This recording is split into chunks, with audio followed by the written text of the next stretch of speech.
Liftoff.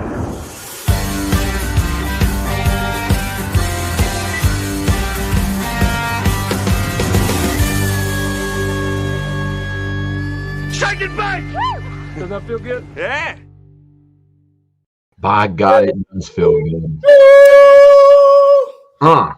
What's up, Shake and Bakers? Welcome to episode 49.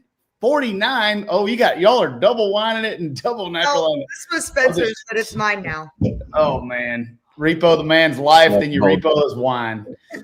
Welcome to episode 49 of the Shake and Bake Show with Stevie Fast Jackson.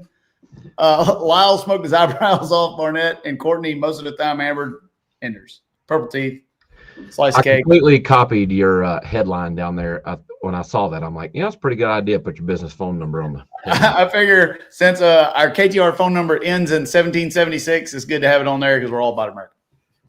Mine doesn't, but I like making money. Oh my God, Nice. the comments are rowdy. Oh yeah, this is going to be so. Like I am as or more excited about this episode of the Shake and Bake Show as any of them. Like I normally don't structure anything on this thing. We actually had about 10 minutes of pre-show strategy there for a little bit, which is unusual for us. It'll all go to the wayside. Yeah, it's all going to go downhill. We have a lot of first-time viewers to our channel. If you've never seen the episode of Shake and Bake Show, I'll just give you a quick rundown. It's a little rowdier than your normal podcast. We're all we'll call ourselves direct and truthful. You may hear some curse words, so you might want to put the kids to bed. Lyle's probably cussing already. And we normally do have a beverage or so after a long day of work while we're doing it. We talk about all things cars, all things racing, all things drag racing. We try to cover it all. So if you guys are seeing our channel for the first time, thank you for subscribing. And how about 134,000 subs on this SJ YouTube channel? Let's go. All you guys made that happen. So I started my YouTube channel 7 years ago to the day of yesterday. I mean, it's completely coincidental that we started at 7 years to the day. And then with the help of my main man, Cletus McFarland and Doug Cook, and a little bit of stupidity, we have 130,000 subscribers today in 24 hours. So I want to say thank you to Cletus McFarland for helping get our channel going. Listen, I've always said there ain't nothing wrong with riding a little wave of elsewhere. Hell no. Call it what it is. I'll ride a coattail. I've been doing Well, I mean, Done it your whole life. the thing is like it's genuine. Like a lot of people love the Shake and Bake Show and a lot of people hate the Shake and Bake Show. But at the end of the day, we're all car people. We're all racing people. And we all have a lot more in common than we do not in common. for the most part. For the most part. I'm just smoking through some of the comments and then we'll get to high and lows. By the time I finish reading one, it's gone. Yeah, we may need the comments are going to be pretty hot tonight, especially a little later in the show. We have a lot to talk about from what I think was one of the awesomest races I've ever been to in my life to one of the greatest Cinderella stories I've ever seen, some of the biggest stupidity I've ever seen, and a new way of racing. And we got to talk about all of it in less than 2 hours. So it's going to be hot. I was thinking today, in my lifetime, extremely monumental moments in motorsports and drag racing specifically. I don't know that there has been one as big as what just happened. I'm sure there has. Somebody's gonna be like, "Oh yeah, such and such." This is our Not in my lifetime. In modern day drag racing, like what happened this weekend may top them all. But I would say this, and we're going to get when we get Wes Buck on the show a little later. I want to save a lot of this because I want to talk about it right now. But I had more fans tell me that Q4 was the greatest racing spectacle that they have ever seen at this race than I've ever got feedback from your casual fan before. I mean, the next day, fans were talking about how awesome it was. I had Ron Capps text me. I had Tommy Johnson Jr. tell me, like, people are watching pod racing. It's incredible, but to just take your phone and send a text and be like, that was some of the coolest racing I've ever seen. I still get all weird when I get a name like Ron Capps or something come up on my phone, but they were watching and they are fans of what y'all and those other 60 some odd people, the show that we put on. So it was freaking awesome. Hey, thanks. I just got off the Peloton. I saw a comment I got to go back to. My hat's not on the last band, man. It's got to. Okay, listen. I got a big gourd, dog. I do. Like a 7 5/8 is if I ever was to wear a fitted hat, but there's nothing going on up there. It's just a lot of empty space. But easy, brother. Easy. Let me go ahead for our new people and put up the parental advisory. Oh yeah. Wait, we don't get thrown off the internet again. I can say fuck. Yeah. All right, so let's get. You guys want to get the highs and lows? There's so much to talk about. We got to get. We got no time to waste today. All right. Let's. Which intro do you guys like? I like the one where we're in the airplane and stuff. I don't know if this is it. I think it's.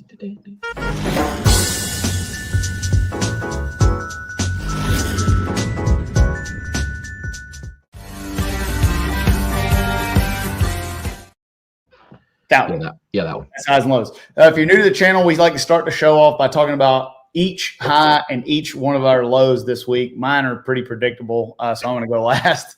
We'll start with one of you two guys and girls and talk about your highs and lows. Ladies first. So that'd be Stevie? I hear you. You got you. Well, okay. So if we have an off week, our highs and lows, we get personal here. They're not always racing, especially mine. This week, mine is racing. I think I've got a same high and low in each. I had a freaking awesome week at work and personally, and my high and low is the same thing, where Spencer and Erica ran each other twice. The grudge match was the high, and them having to run each other second round was the low, and having to pick which side. But that grudge match is really cool and special for me because I know y'all think, especially all these new folks in here, I'm already seeing some of these comments who are just putting it together that Erica even has a sister. But my whole life is drag racing. I work at Flow. And so this being a Flow race, this is super special to me to have Erica and Spencer line up and me get to flip the button on that deal. And then for Erica to whoop his ass. So that was pretty cool. Let's show a little clip of that magical goodness. And from that hair and that nice dye job and all those great clothes, it's going to be an expensive race. Yeah, she's an athlete too, by the way, Courtney is. Yeah.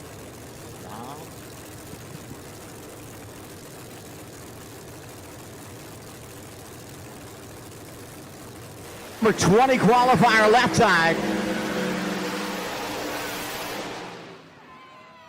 Hey, double E. Look at me go. How about 363.4 for Erica Enders. Goes to number 3 in qualifying with a faster 362. Spencer Hyde all the way to 20. Look at the high. Hey, no. Courtney, the other side. You're supposed to run back on the other side. When you're wearing the diamond, you can run back on this side. With Erica winning that wager right there, some people are going to have a great Christmas there. We freed up a little bit of extra money with those bills being paid there by Spencer. All right. First of all, they said you're an athlete. You didn't foot race me because you got fear in your heart.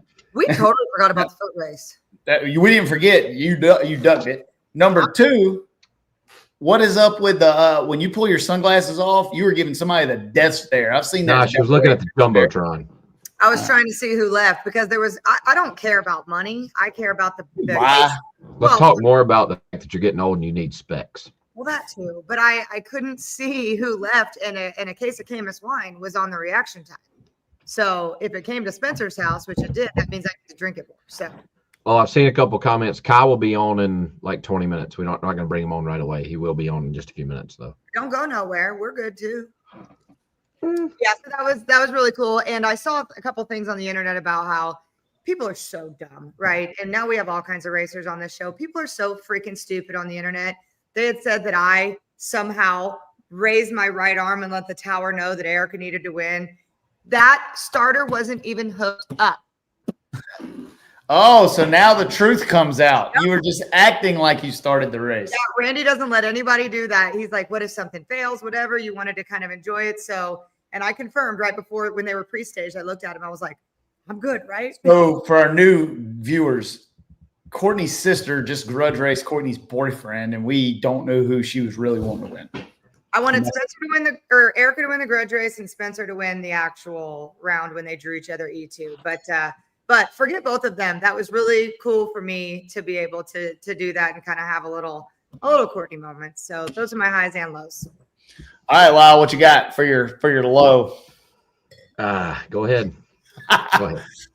So if you, the viewers, take a look at this list of 32 drivers, my name ain't on it. We missed it. Reigning champ. Reigning champ, DNQ. Here's, before you go, I want to say this, and I'm going to say this a lot about this deal. Not qualifying for this race is not a black mark on your record. Absolutely not. There is NHRA champions that did not qualify. I told Sydney Frigo, I said, you qualified for this race, and 5 or 6 or 7 of the people that kicked the crap out of us every week in NHRA didn't qualify. Yep. And this is not a black mark. This is on your record. This is just a tough deal. On Tuesday testing, we went a 63.8, I think, or something like that, which would have qualified.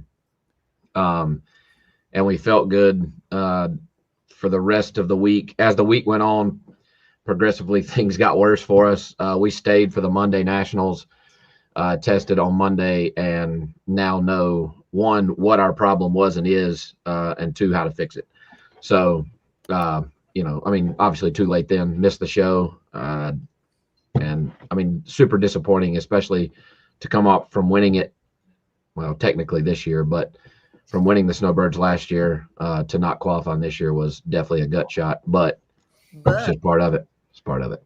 However, like I said in a couple of my interviews over the weekend, to drastically improve your chances of winning a drag race, drive 2 or 3 cars in 3 different classes at the same race, chances go up. So I drive for Tommy Humans full time in both Pro Mod and Pro 275, and then I drive Rob Kohler's LDR car. We had a parts failure in the LDR car in the quarterfinals, and I feel like we had that round 1. It would have been close at the finish line, but at the 330, I had 5 on him. But in Pro 275, we qualified on the pole by a 10th, and we won the race in dominating fashion. So I didn't see anybody close to you any round. There wasn't. Nick Lorenzo probably gave me the best run, but he turned at 5 red, and we still got to the finish line first. I went 66 beside him, 366 beside him to his 75, and then in the final, Mark Woodruff, Woody himself, knocked the tires off, and we cruised on down through there. Put that biatch in the winner's circle. Let's play the smokiest part of Lyle's High. Mm-hmm.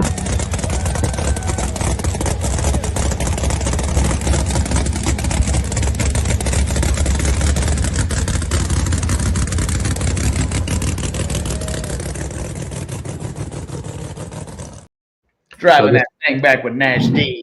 This was the first time that Nash D has been, Nash, for those of you who don't know, is my 2-year-old. The first time that he had been at the track when I won a race, which was super special. And Melissa took him back to the hotel, did late nap in the day so that he could make it through the night. And he was there to drive that bitch back with me, which was pretty freaking cool.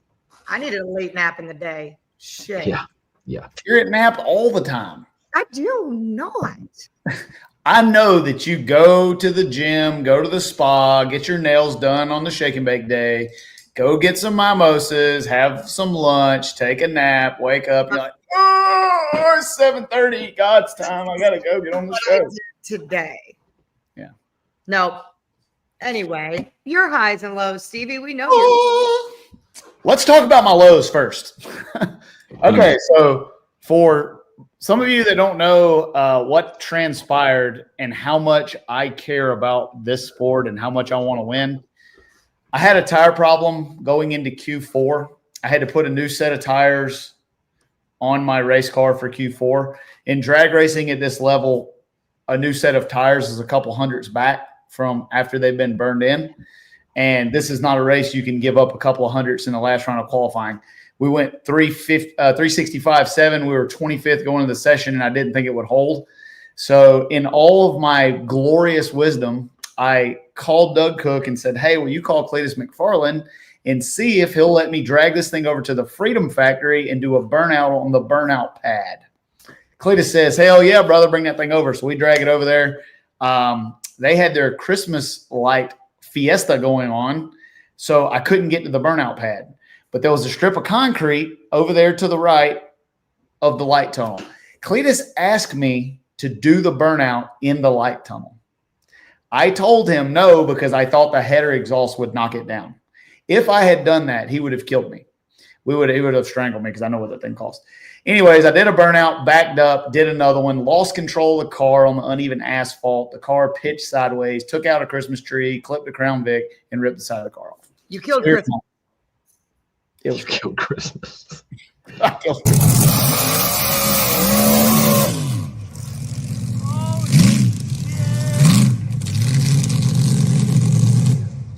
Are we good? Are we good? Yeah. That was a bad idea. That was a bad idea. I was gonna say, I have two things I love about the video. One is the guy going, "Oh shit," and then this is a bad idea. All right, let me say in my course of stupidity, I have done a lot of stupid things, and you guys have seen me do a lot of stupid things, and I can own it. I had no idea, that bare concrete has that much grip. Like when that thing took off, it freaking took off. I've won every burnout competition I've ever entered. I do a lot of good burnouts. And if you don't think these cars are dangerous, these cars are dangerous. That thing pulled 3 G's when it hooked the tire, and it felt like it went 980. It probably did. It KO'd the side of the car. Fun fact, our top end camera guy caught that. He saw people going, saw you tow it over, so he was using it as binoculars and happened to press that record button at the right time. And we had it. We had it.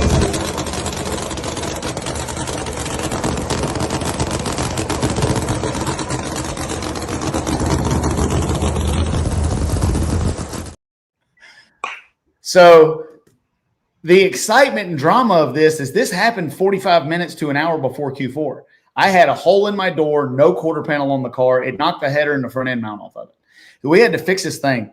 I had everybody from the Freedom Factory over there. I had half of the Pro Mod pits over there cutting up cookie trays and cardboard and duct tape to get this thing put back together to get it up to the staging lanes. When we rolled that thing around the corner, that was a win, man. It was crazy. And then we take the thing up there and go 361 at 208 miles an hour to get in the show at number 10. Impressive. It was very, very, very high pressure moment. The marketing representatives of this sport want to know, is that how it's going to look at PRI in a booth? The car right now is in PRI. It got there at 4 o'clock. It is in the mainline booth, bolted to the hub dyno exactly like it left the Snowbirds. Listen, ride it. Ride the wave. I told Don, let's stick another car in the booth. And Don says, nope, you dug this hole, lay in it. He said, people need to understand, how much passion you have. And you said this to me in our interview. I'm going to play that in a second. If you're going to be dumb, if you're going to do things that are stupid and have fun, you got to have thick skin. I had a lot of people talking shit to me about that burnout. And I told them all, it must be boring living in a glass house because you don't make mistakes. I do. Before we play that, I wasn't sure how you were going to be because Don was pissed. I'll tell you what. He was mad. He was like, didn't know what to do with you. If you were a kid, you'd have been put in the corner. Okay. And then we get over there. He's, mad, whatever. I didn't know how you were going to be. We get to the chip draw. And the funniest thing, whenever, I don't remember if it was Stedding or it was Jason Harris, couldn't find you. And he goes, scuffing in tires. And I knew right then we were going to roll it. We're just going to roll it. Look at this beautiful fair job. That's about 10 pieces of aluminum under there. We added 8 pounds of aluminum and duct tape to that thing. On that 61 run, it was 18 pounds overweight. You gotta own it, and you gotta just take it on the chin. Let's play this interview real quick. This was not scripted. This was impromptu. We're standing on the starting line. Courtney's like, do you want to bury this or do you want to talk about it? And I was like, let's roll with it. I figured there's a bunch of fish in a barrel up here on the starting line. I found the freshest fish of them all. Stevie Fast Jackson, I want to talk about last night first. You come into this show, everybody was getting bumped out of the field, and you're sitting back there, and you had to make a run. What goes into the mental capacity and the tuning capacity to go do what you did? Well, when you step back, first of all, if you haven't bought your Christmas tree yet, you may need to go get one because there's one less tree out here at the track to be had. My guys all told me that my 65 with a 7 was safe. I told them it wasn't. I didn't think so. I think the caliber of racers, tuners, and crew chiefs that are here would necessitate a quicker run. When we were sitting back there and you're 35th and you have to make a run right now, it didn't hit me until I look up and see the stands and see all the fans up there. And you're like, there's a lot of people that came here to see Stevie Fast and KTR race his car. Like, you can't let these people down. I had kids coming up to me, please get in, please get in, please get in. You don't ever have to make me more enthusiastic to win, but when I know that people spent their vacation dollars, took time off work, and came to watch the Shadow race, it's all the chips are on the table for me all the time, but it makes it that much more special. Now we have to talk about the elephant in the room, or should we say the Christmas tree in the room. A little scuttlebutt at the chip draw last night about you breaking in some tires over there at Freedom Factory, and I think you may have set the shadow underneath the Christmas tree for Freedom Factory. Yeah, if anybody out there racing needs any tire scuffed, I'm available for hire. I charge about $1,000 an hour, or it'll cost you about $25,000 at the chassis shop to put a body on it when we're done. We had a tire issue before Q4. We had to put a brand new set of tires on it to make it in the show, to try to make it in the show. Decided to take it over to Cletus's Freedom Factory with Motion Raceworks and do a little burnout for the fans. Things got out of control, mowed down a Christmas tree and a Crown Victoria and tore off the side of the Shadow. You'll see that we have some very staggered and paint match duct tape on there today. My guys put that car back together and fixed that thing in 40 minutes, brought it to stage and lane, and went 361 at 208 mile an hour for the fans. And it goes to show that even if you're dumb most of the time, you just got to be smart once. I said this yesterday. I'm going to say it again. Like a clock is right twice a day. And here, actually, it was to Lyle Barnett, your co-host there. Yep. So, Stevie Fast, you bring the entertainment, and you bring the performance. Thanks for what you do for drag racing, and good luck today, buddy. I love it, and thank everybody for coming out, man. You guys spending your time with us. It's hot out here. We got 64 of the baddest racers in the world here. This is a who's who deal. Thank you guys for coming out and watching. We love you. There you go. Thanks, Flow Sports, for that coverage. So that's my low. And then my high, y'all all already know what it is. I have worked. We have worked. All of us have suffered. We have done 270 videos trying to get our subscriber count up. And thanks to a lot of you that are watching and a lot of our past subscribers, people that watch our content, we now, thanks to Cletus McFarland, have busted that 100,000. I think we have 130,000 YouTube subscribers when we started the show.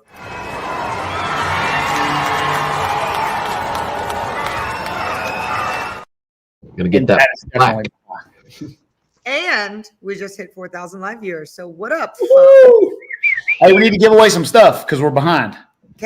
Okay, we're going to give away 5 swag packs during this thing. I was supposed to give away the first one 10 minutes ago, and I can't stop burning my mouth.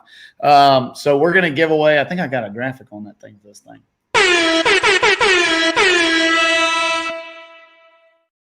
That's pretty good. You laid it? I had Katie add it. I thought it was great. I mean, it's great, but it scared me. Okay, so the way this is going to work, as always, I'm going to ask a question. The first person that answers it correctly in my chat, it might not be the same in yours, but the way that it comes through in my chat is going to win the swag pack. Whoever wins, email Katie, Katie, Katie at steviefast.com. Tell her you have won the trivia question and send her a screenshot of your YouTube account. We will tell you who you are. We will call out the username. Yeah, I'm going to call it out. I'm going to say whoever I get it first. I see Blower Bob in the comments. All right, trivia question number 1 for a KTR trivia pack with a signed blower belt, some hat, shirt, stickers, cups, all kind of crap. Everything we got, I'm going to throw in there.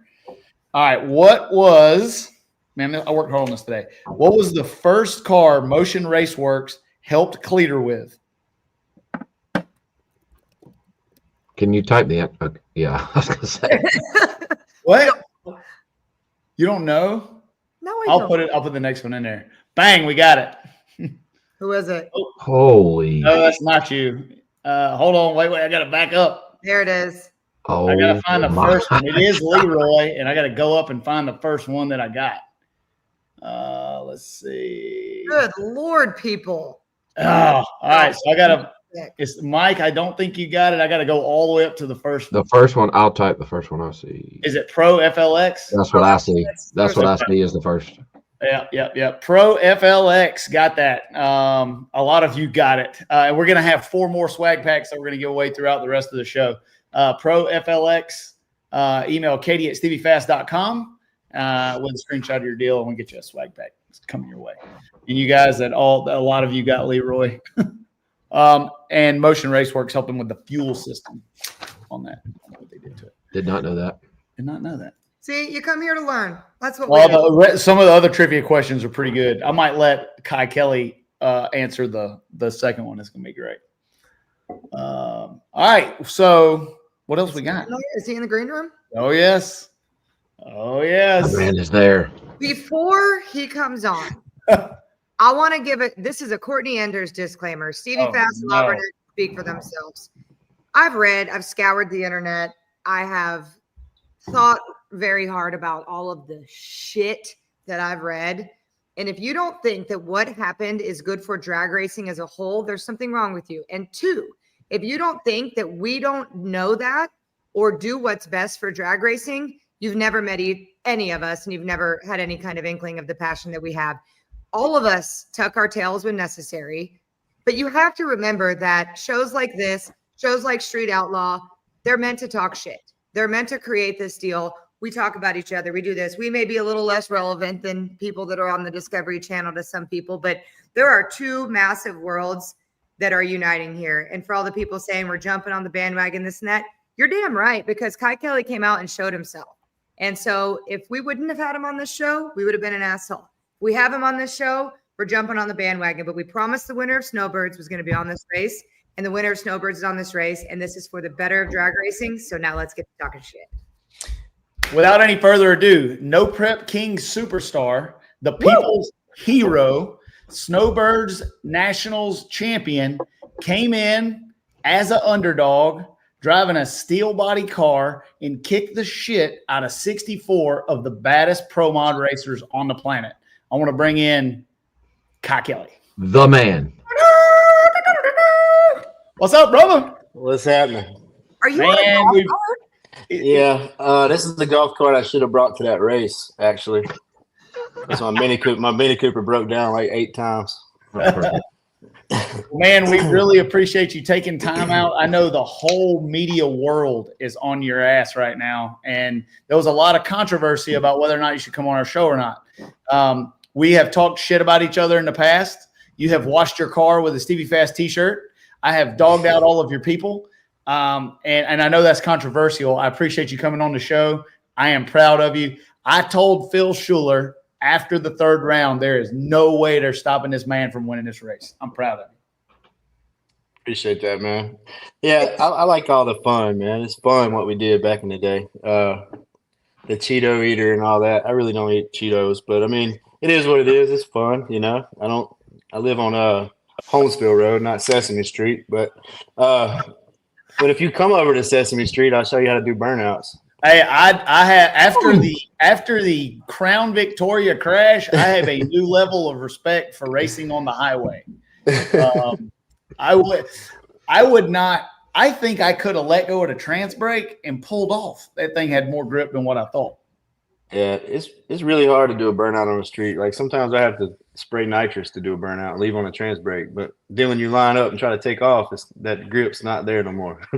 Right. I was shocked. So like the first burnout went okay.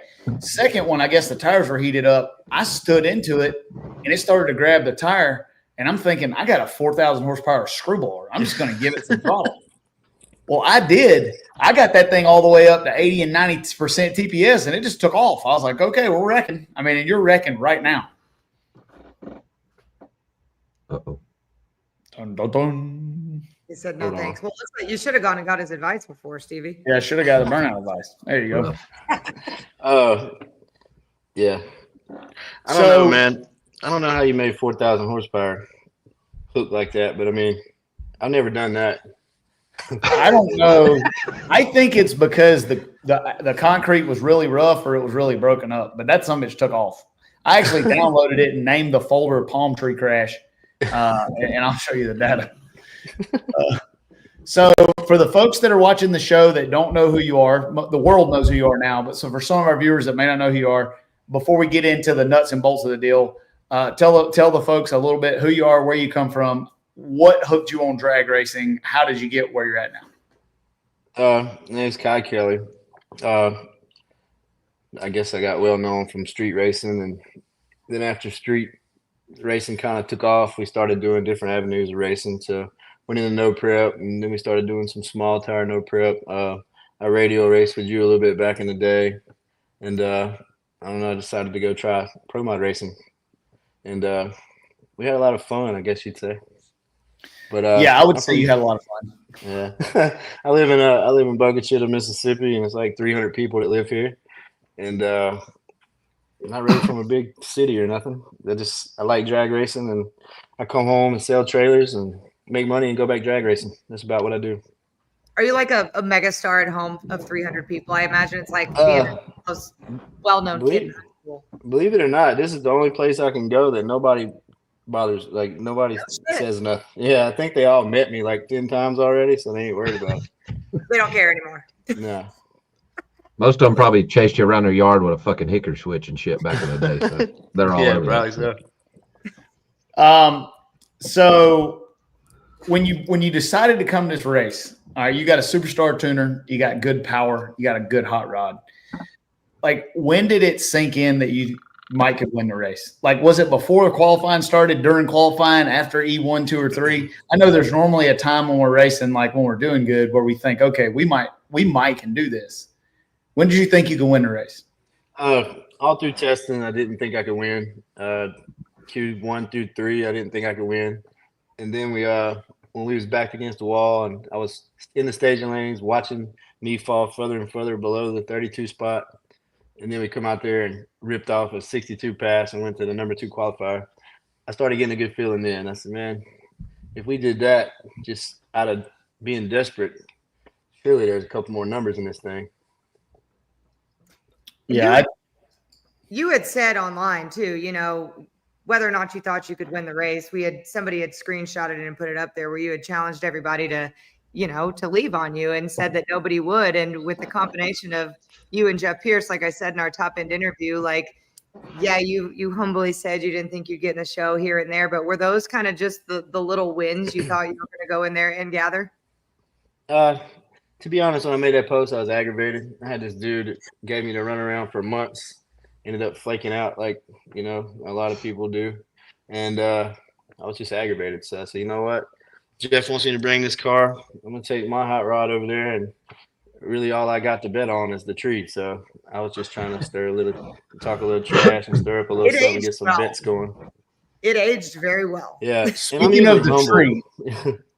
Speaking of the tree, we got a couple graphics making fun of me that my team, this is how much my team likes you here. Katie built these today. 2 versions of chopping trees. We got KYE Kelly, the lumberjack, and then we got me chopping down the tree. And then that's funny. Like, really you say it's funny. Tree, and this is my favorite one. Usually it's killing time racing, but tonight is killing trees racing. They got you on the Christmas tree and me sideways on the Christmas tree, all duct taped up. I heard that at the race, man. I didn't want to bring it up to you, but I heard the killing trees racing. It was already going around. Oh, I'm gonna embellish it though. I'll have a killing. Hey, look. So Doug Cook gave me this picture of the shadow after we first got it. I don't know if y'all can see it, but I got me some tape and doctored her up today. Yeah, I simulated the rear quarter panel action on that thing. So everything we got, we're making it happen. I mean, that's normal for us, the way your car looked. Like, if our cars break or crack, we shake them a lot. So they got duct tape all over them all the time.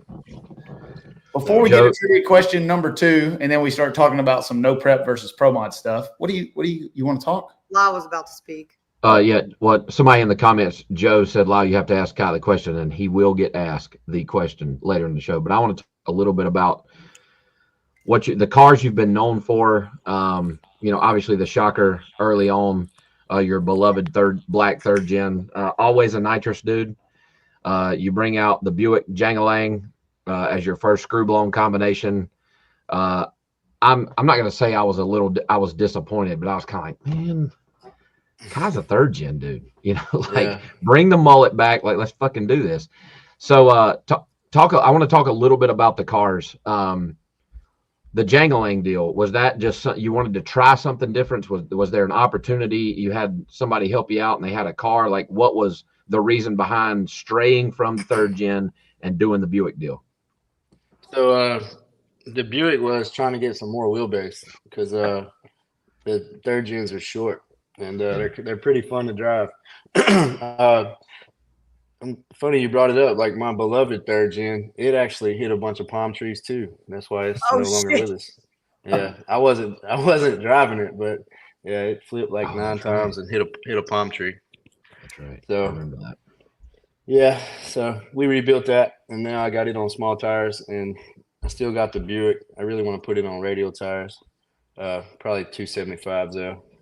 So you do still have the OG Shocker? Yeah, I still got it. Yeah, it's in a ball. I'm gonna have it in my trailer shop one day where people can check it out. It's probably the worst wreck I ever seen that somebody walked away. It's crazy. Yeah. So I guess the new do you call the new car the Shocker?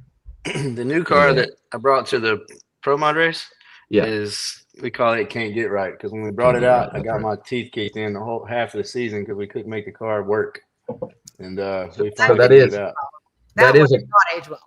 The car you brought and won the Snowbirds with is the one you've ran throughout the No Prep King season this past year.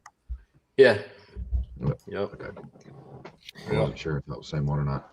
And to answer the questions, all the stuff I see on the internet, that was Jeff Pierce's old Pro Mod. It did get wrecked. It's a 2010 Jerry Bickle chassis. It's 14 years old. I refront clipped it, made it the wheelbase I needed, and put a third gen body on it. It's sexy. It looks damn sexy, man. It really does. Yeah, that thing's badass. If all of you folks are looking for a place to buy KYE KELLEY merchandise, KyeKELLEYRacing.com for all your merch needs. I bet you'll probably sell out of anything with that Camaro on it. Agreed. I know so we talked a little bit. Purple on it. Huh? The shirt with the purple on it. I actually made it to come to that Pro Mod race, and we had made a mistake on improving the artwork. So it said KYE KELLEY Racing. So we had to go chase people around and give their money back and reorder those shirts. So they'll be here in a couple of days. Now it's just special edition. KYE KELLEY. Yeah, now it's limited. That's gonna be like when they misspell something on a baseball card and it's worth a lot. Yeah. Kyle, we talked a little bit over the weekend, and you said, you talked about being a nitrous guy, like your roots and what you love, I guess, is the nitrous combination. But will you ever stray from the screw blown combination moving forward? No, I mean over there where I race at No Prep, screw blower is hard because Stevie's been messing with screw blowers a long time. If you can't apply power through the middle, you're not going to go fast, and our tracks are terrible after 100 feet. So that's where we struggle. And, we always say Pro Chargers have better rules than screw blowers over there. And really, it's just the way the Pro Charger applies power. And we can't run with them where we're at. But we come over there to something that's glued up, and you can use all the power of that screw. And it's definitely fun to drive. So if I'm racing on prep, it would definitely be with a screw. Were you at 92 or 75 over? 92. I couldn't get down that low in weight for 75. Oh, that was another question that was asking there. What did that thing weigh when you crossed the scales after the final? It was 26.44. It was that weight. I seen some people say I was 200 pounds overweight. Yeah, I heard that it was 35.50 and all this stuff. I was like, no, it wasn't. It was that weight.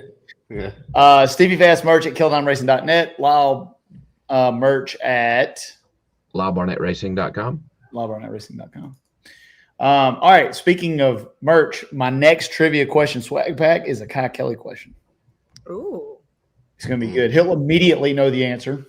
Well, I'm going to go ahead and put the answer in the private chat so y'all can help me look so we don't get botched. Don't die. I feel like I'm dying. All right. Go All right, on. wait a minute. I got to do the deal because I got to use your sound that you love the most of all things. All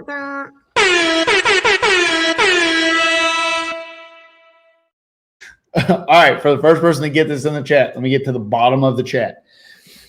All right, Kai Kelly won NPK at the same Southeastern track in back-to-back years. What track was it?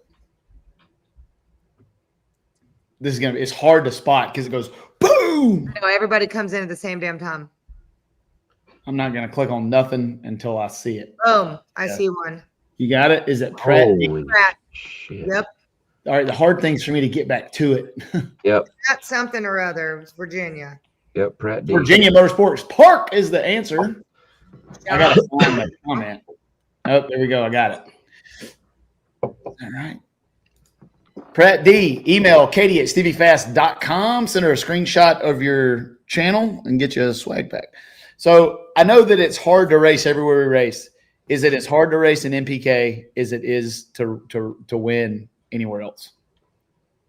Definitely. It's the same thing, man, except, the surfaces are different.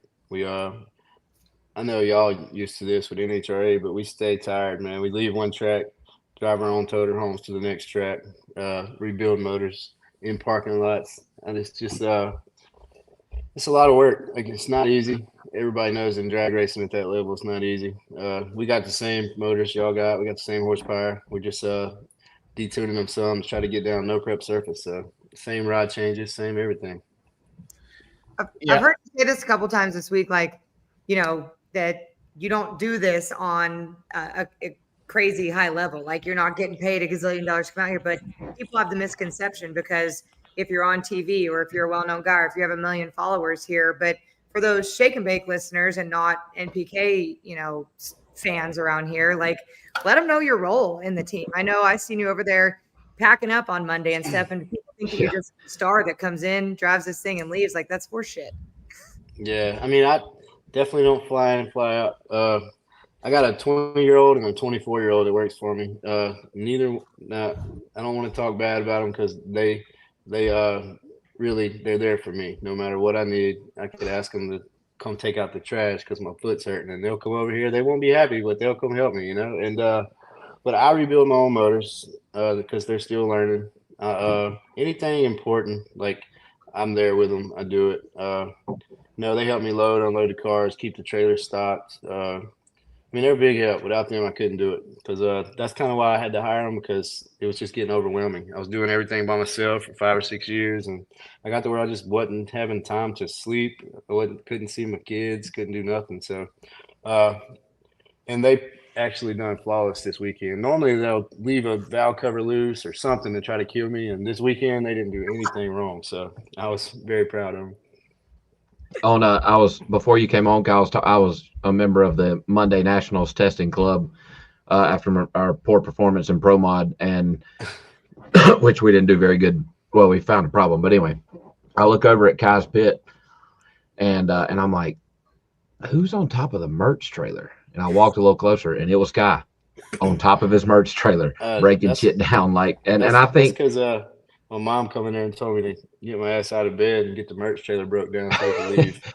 But I think, a lot of people assume, like Courtney said, that you fly in, you don't do any of your own stuff or any of your own work, and you're commending your crew. And I think you probably know now more than ever that it takes a really good crew and a sound group to compete at this level. They turned y'all around fairly quick between rounds, and there's absolutely no way that you and Jeff Pierce alone could have done what you did this past weekend. And it's commend you for thanking your guys, because I know firsthand that if you don't have a good crew that you can trust to do their job between rounds, there may be some part of servicing a car between rounds that you don't even see or think about, but you just trust and know that whatever your crew guy's name is, that he's going to do that. When we roll up for the next round, everything is going to be right. And that's putting a lot of faith in somebody when you're talking about a 3,000-4,000 horsepower car that's going to go 359 like you did in the final there, which unbelievable. Especially in the middle of the Look round. at that thing. Mm. The lights and all. Look at old Pierce got the video camera out. Oh yeah. Were the fan I mean, I know there was a ton of fans there, but do you feel like there was a lot of y'all's fans out there? Our fans? Do you feel like was anybody did you feel the divide? What was the fan vibe like? I mean, I'm gonna touch on that some. I wanted to, so since you brought it up, it kind of opens the door. The fans were great. I don't know if they were our fans or y'all's fans, but they were super cool. But one thing that was real cool to me is, over the years, and I hope we all get past this eventually, but, I always kind of thought as the pro mod guys as like stuck up rich dudes, whatever. And every single one of them guys that I talked to, they're just like the nicest guys you could be. Some of their crew guys come over there and bought shirts from us. And that was something that really opened my eyes because, going back and forth with the Cheetos and the Sesame Street and washing our cars with each other's shirts and all that stuff, I just didn't really know where any of us stood. And, like Todd Tutterow, like, I'm not going to lie, I always thought he was an asshole. Well, he walked up to me, shook my hand, told me good luck. So, I mean, that opened my eyes to him, But I don't know. I got a different feeling about the pro mod world and the pro mod guys. I just assumed that they were stuck up and thought they were better than us, and I really don't think they do. No. I think most everybody that does what we do, and you can tell that they have to be pretty dedicated to our sport. Anybody that does what you do or does what we do works really hard and sacrifices a lot of our lives, right? And I've said this a lot of times. I've had what I would call my worst nemesis or enemy come and help me between rounds. I have beat them and them come help me change the motor. We've loaned parts back and forth, and I'm oftentimes, as much as we all talk shit to each other, which the sport needs, all right? It does. It needs rivalry. I think that there's a commonality of respect between the level of dedication it takes to do what we do.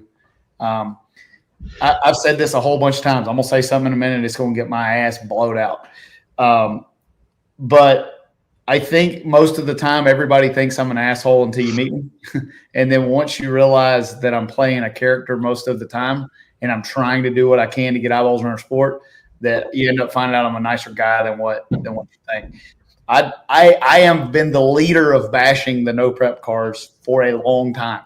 And it's not because I don't respect what you guys do. It's because I need people to pick a side. When you pulled in that racetrack, there was two sides. There's Pro Mod fan and there's no Prep King fan. And at the end of the day, whether they like me, like you, or hate either one of us, they're bought a ticket to come watch our sport. And that's what these cars eat money, and they need sponsors to run. I have said a lot of stuff about you guys come over here, you could never compete, and I got to eat my words. I think that there are elite competitors at every level of racing, and you're an elite competitor. When we look at your round average, dude, let's just roll through your round. Fucking unbelievable. You go up there, you win 2 out of 5 rounds on a hole shot and just killed everybody. I mean, when you got past the 3rd round, I was like, there's no way they're taking it from this man. I'm going to show all your rounds. Wow, what a hole shot, man. 12, KYE KELLEY. 012. The green stock, ready to go. Jack in a green stock, try it, man. Oh! Kelly's in, Steading's in, lights are down. There they go, down to the top. Whoa, Steading made a bobble. Here's the lights down. Green light start, man. KYE KELLEY got him on the top, man. He sure did. If that don't get your nipples hard, you're not an American. Well, I said a couple of shows ago, I was talking about, the no prep Kings drivers and whatnot. And I've always, Kyle, we've known each other for a few years and been buddies. And I've always said that if you're going to break it down and start ranking drivers, KYE KELLEY has got to be at the top of, you're a no prep King star and you've been street racing and whatnot. But at the end of the day, you're a freaking race car driver. And when I walked out there on your way back from the top end after you won that race, I didn't stop you because you were KYE KELLEY. I stopped you to congratulate you because you're a bad sumbitch that just won one of the biggest pro mod races that modern day drag racing sees year to year. And my whole crew came out there, and like dude, I've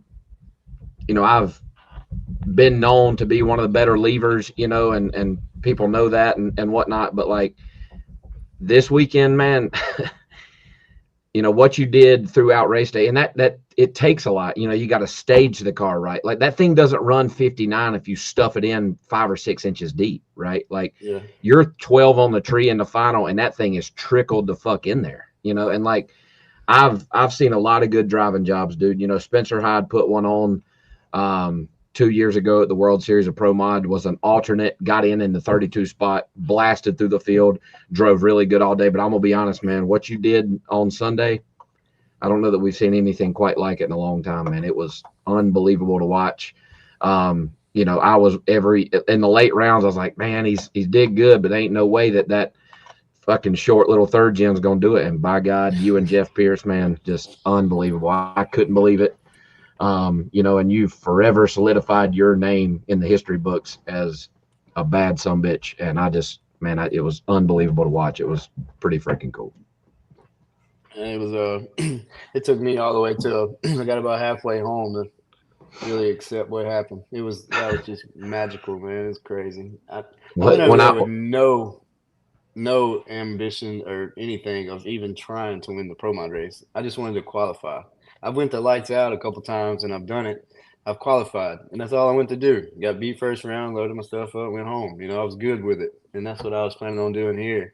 And the Spencer Hyde race, when I ran him and I beat him, like at that point, I was like, man, I really got a chance. I just beat him, and I know he's good on the tree, and I know he's fast. I got a question for all three of y'all real quick. And maybe I'm derailing you here, Stevie, but I'm the only non-driving bitch on this podcast. And that is a non-driving bitch right there. I'm a non-driving bitch. I'm a talking bitch. He's a non-driving bitch. I never claimed to be a driving bitch. But okay, good. we have this divide, so says the world, and we all thrive on this divide. And I love it. And I hope that it continues to stay that way. But on the other hand, all three of you, Kai, we'll start with you. Do you feel like it has settled in yet? Maybe I'm just on a different side of the drag racing world than y'all are on the media side. Has it settled in that this literally, I'm not being dramatic, could change the course of Pro Mod drag racing in all of it? What Wes Buck and Victor are doing here with the Winter Series was already doing it. And no matter who won this race, however that came about, the story of the Winter Series was going to kind of guide it there. And I think all of us would have bet the house and home, even you, Kai, that this wasn't going to be what it was. Now that it is, like, has it settled in? And what are each of y'all's thoughts on how that can benefit and or hurt or whatever this does to the Pro Mod class throughout the country? There's no way that it can ever hurt to have somebody that's a long shot in any sport. Huh? Does it like take away that divide, or does it just make that divide closer? No, it will make passionate fans on both sides become more passionate. Right. And it will make folks that are in the middle respect both classes. I have a bunch of I have to eat a lot of shit because of this. And I told everybody on Sunday night, by the time you won, I was halfway back to Georgia, man. I got my teeth kicked in first round. I'm heading down the interstate, about wrecked the truck in the final, trying to text Pierce. I'm calling him on the starting line like he's going to answer me when I know he's jumping up and down. Because I was fired up. I think that it brings the outside further apart and the people that are in the middle together. What do you think, Kai? I agree the same thing. I've always said that, some of the hot shots from y'all's world should come over there and try no prep. It never lined up like that, but I think it's good for the sport. Any of the J.R. Gray, Stevie Fast, shit talking people is good for the sport. No matter where they're racing or what side they're on, especially when they're good at driving a race car, good at tuning a race car. I just think it's going to open up a whole new door. I mean, today you seen where Murder Nova released that he's going to be driving Haney's car. So I've been begging Ryan Martin to come over here. So, Ryan's a very calculated guy. He's not going to come unless he sees a time better than the one I flashed. So we'll see. He probably go test, and if he comes, he's going to be fast. Yeah, for me, I want everybody that's at the top of that deal to come. I think you've heard me, everybody's heard me say this a million times. If people will watch the sport, if we pack the stands, I don't care whose fans they are. We need eyeballs on the sport. Jeff Pierce has been a friend of mine for well over a decade, since when we first started racing together for a long time. When we got there, Jeff Pierce runs Sidney Frigo's car. And I asked him, I said, do you think that you can – are y'all here to show up? Did you come to show – I said, did y'all just show up to have fun, or did you come to race? And Jeff told me on Tuesday y'all came to race. He said, all I've got to do is get Kai close, and he will win me some rounds on hole shots. That's what he told me on Tuesday. And I'm like, okay. And I think it's badass.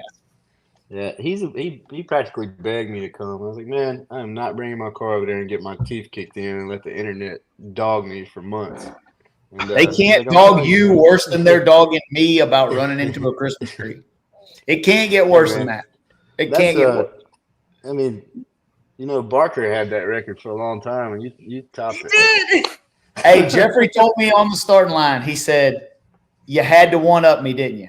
He said, I knocked out the cameras at the U.S. Nationals. You had to hit a tree in a Crown Victoria.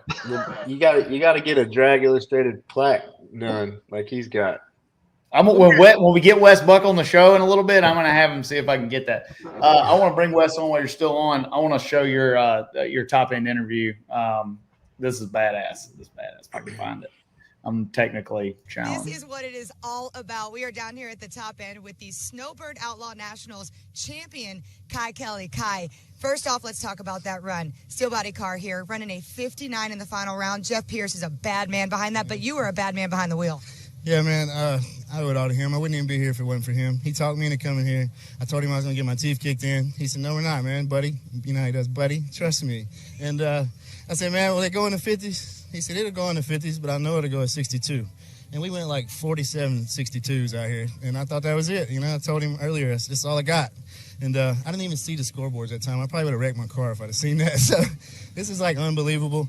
You know, as a little kid growing up, I watched Ken Cartuccio and Stevie Fast, and if you hear my burnouts, it's because of Stevie Fast. That's how I learned how to drive. And so anyway, long story short, I didn't even think I deserved to be here, and I won it. I don't care if I ever do it again. It's the best fucking thing I've ever done in my life. I'm going to call your bluff right there because you do deserve it. You don't luck into this. There were 62 cars that came onto this property this weekend. One man left standing. You were the Lone Ranger in qualifying for the Street Outlaw Gang. Let's talk about the journey that led up to this. You and I talked earlier off camera. When you're testing, you've been here for what seems like dog years, been running this car, running rapid. You and Jeff out there. Give us a little insight to the mental and emotional journey that led to you standing here.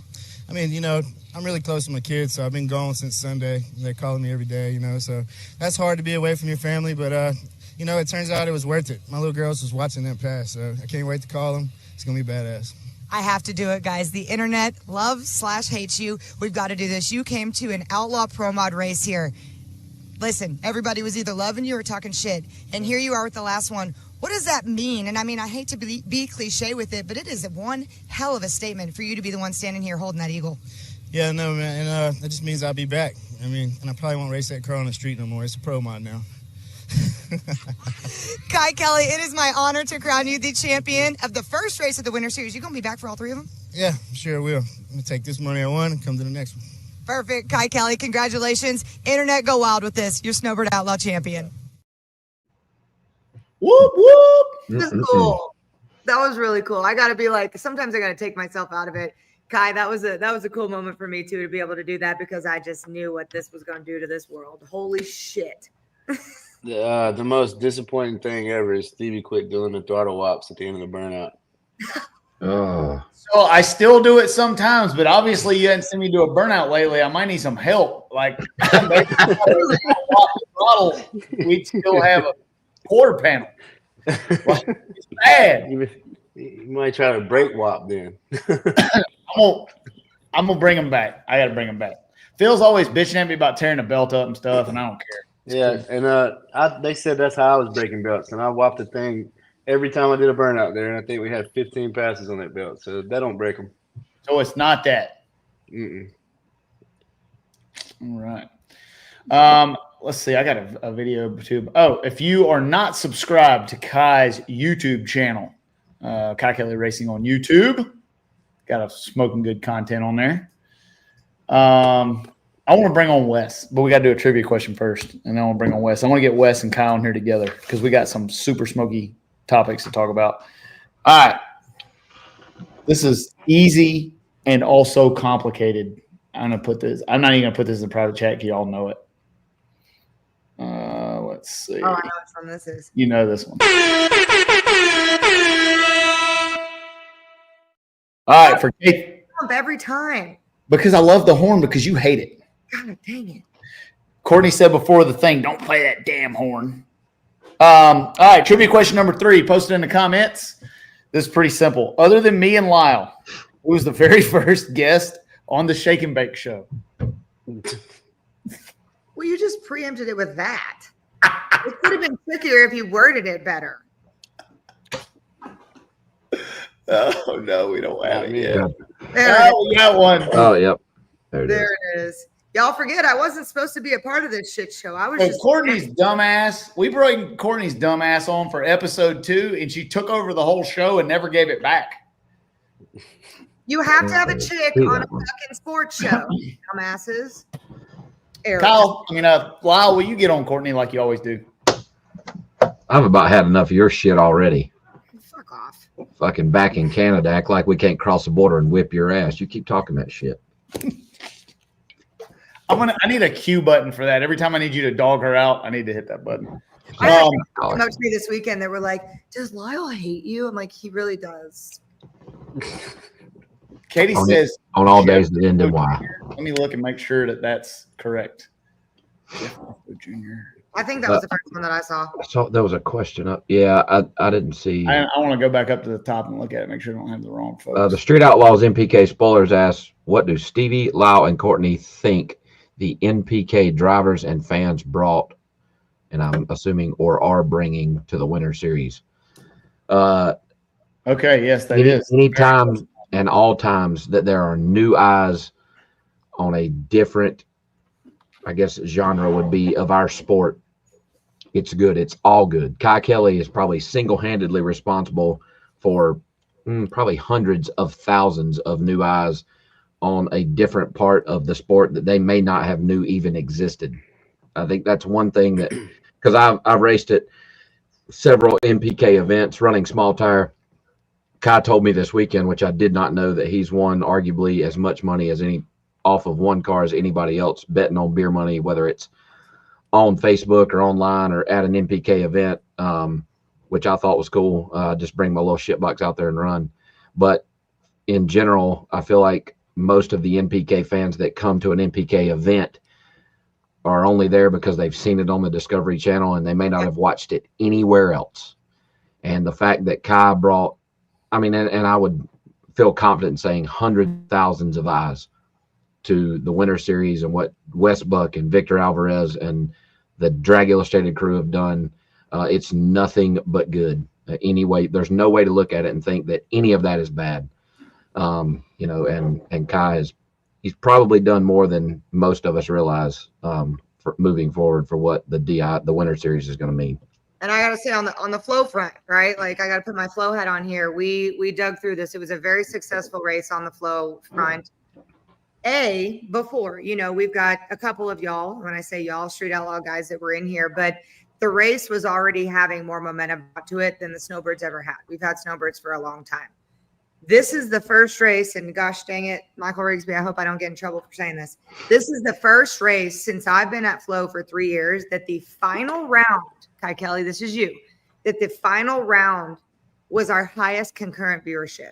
Usually it's Q4, E1, just somewhere in there. The finals, it's decent, but like for some reason on streaming services, that is never high concurrent by double. The final round was absurd. And I'm curious to see when we get the subscription numbers in, how many people bought a membership. I told Spencer this on the way home.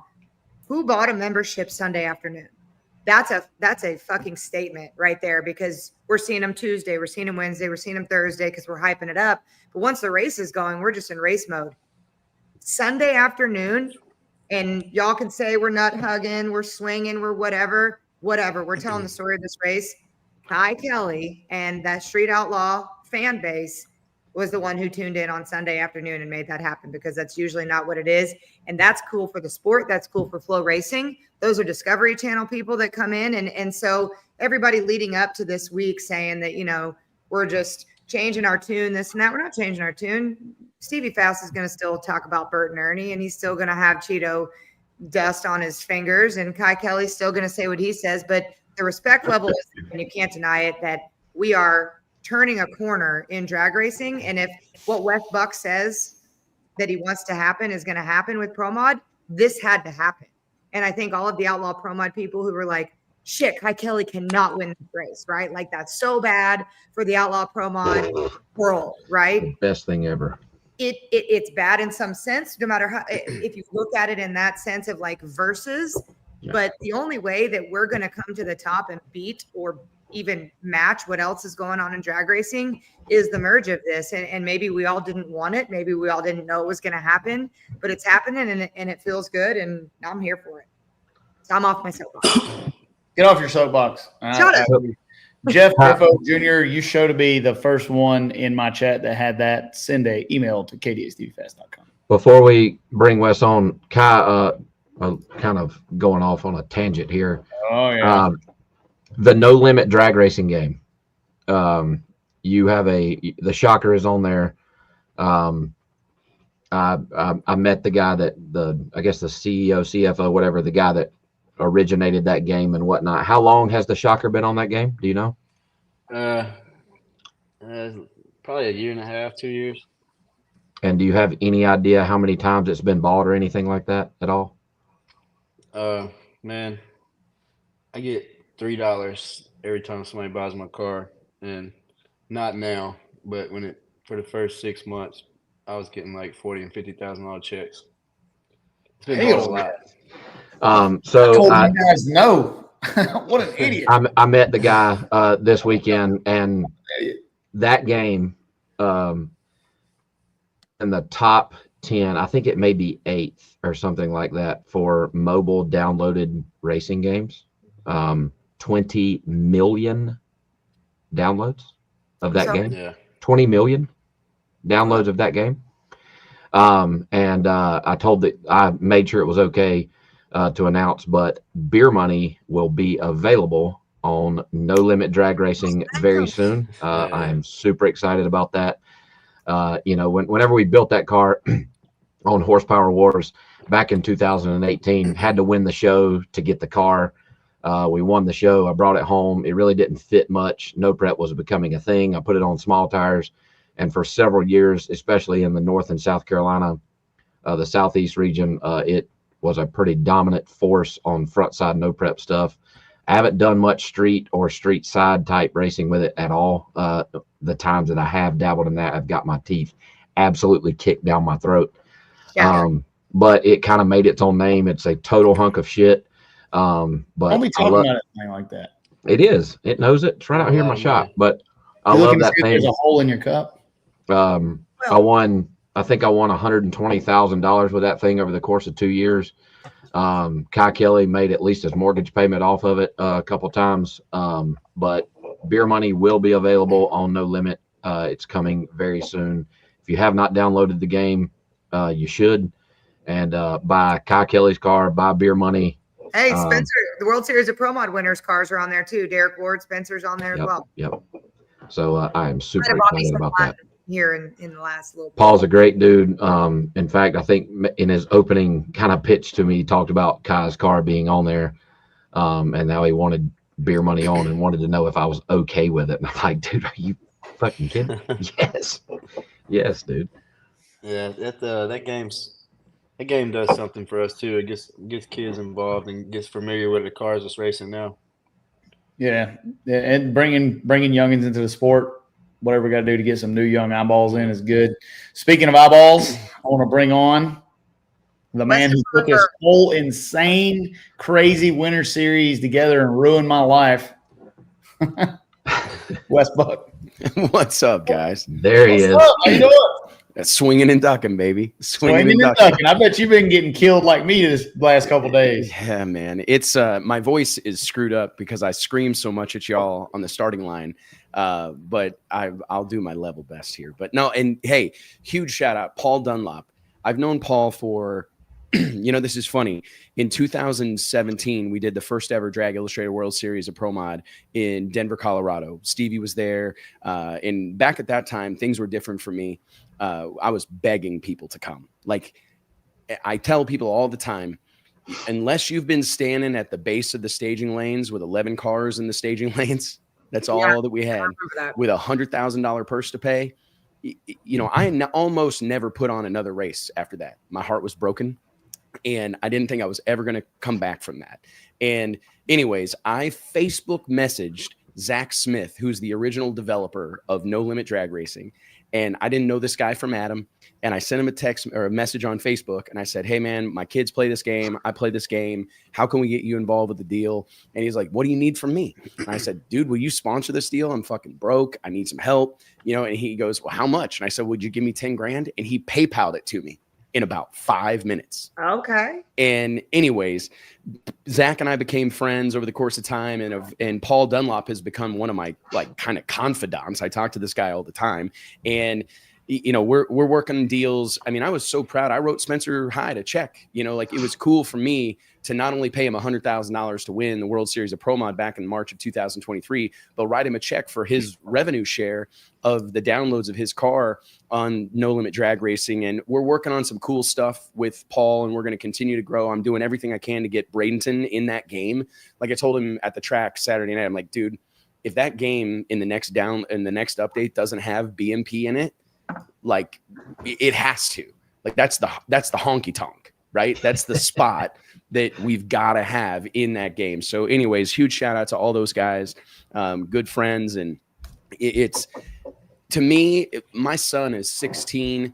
Max is like a super smart kid and he's a band player. He plays saxophone and I've struggled to get him in. I never wanted to force racing on them. You know what I mean? My kids, but if I could get them involved some way, somehow, I would be very accepting of it, obviously. And it's funny because that game, he plays it all the time.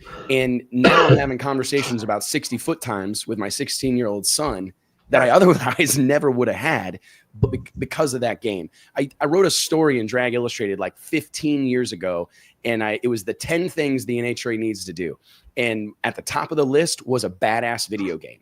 I mean, you got to have a badass video game, you got to have badass toys, and you got to have a badass reality show. And I've seen other parts of our sport be very successful. I mean, look at Kai right here, the man, the myth, the legend. That reality show, nobody gives a shit about. The racing is so secondary to the personalities, and people don't understand that one of the biggest things that hurt in HRA, and I would never speak out of turn about Wally Parks. He's an icon and he's a personal hero of mine. I've got a picture of him here hanging on my wall right now. But the cars are not the stars.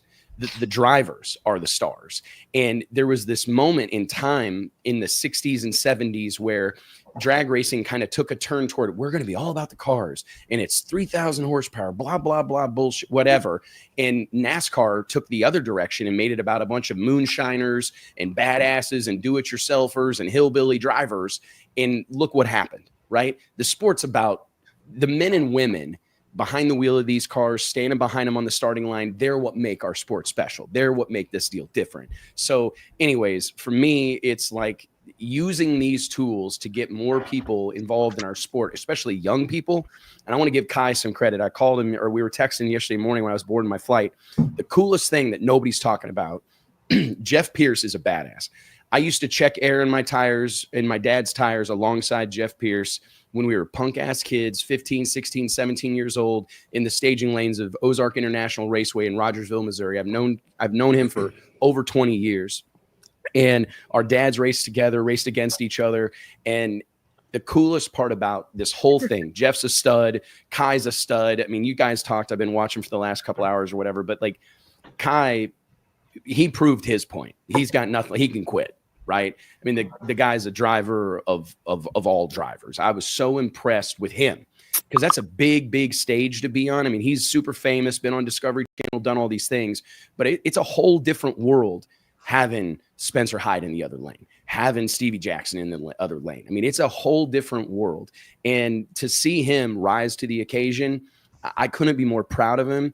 I told him that, like, I feel like a proud parent is what I feel like, is because I'm in those, a lot of those No Prep King guys hate me because I said something at a PDRA banquet like 8 years ago, and they're all still mad about it. It's cool, whatever. But I was never meaning to do anything. Like, I was trying to pump up my PDRA racers, not shit on MPK, but whatever. My point is, the coolest thing that happened this weekend is KYE KELLEY's got 2 kids. I think one's 20 and one's 22 or 4. And he trusts them to work. And these are good fucking kids. They are well-spoken, respectful, polite, and they do a fantastic job. And Stevie, I think you and Lyle will both admit, Stevie and I had a conversation 2 or 3 years ago that the biggest issue facing drag racing is not being able to get quality help. And the fact that Lyle has 2 kids that are a couple of years removed from high school crewing on his car, these races are won and lost in the pits. How many rounds of racing? Jim Howe didn't qualify because they didn't have fuel lines tighten. Jay Cox had an oil line come loose. Cost us an hour in the first round. I mean, there was getting these cars right. At the first World Series of Pro-Mod in Bradenton in 2023, we had a half dozen cars not start, parachutes fall out after the burnout, because getting ready for that moment is as important as anything else. Like, if KYE can go up there and go triple O, but if the freaking motor falls out of the car or a wheel comes off because somebody didn't tighten the lug nuts, it's all for nothing. And the fact that KYE's got to trust what he does in a $500,000 race car with some punk kids, that's the coolest shit that's happening here today.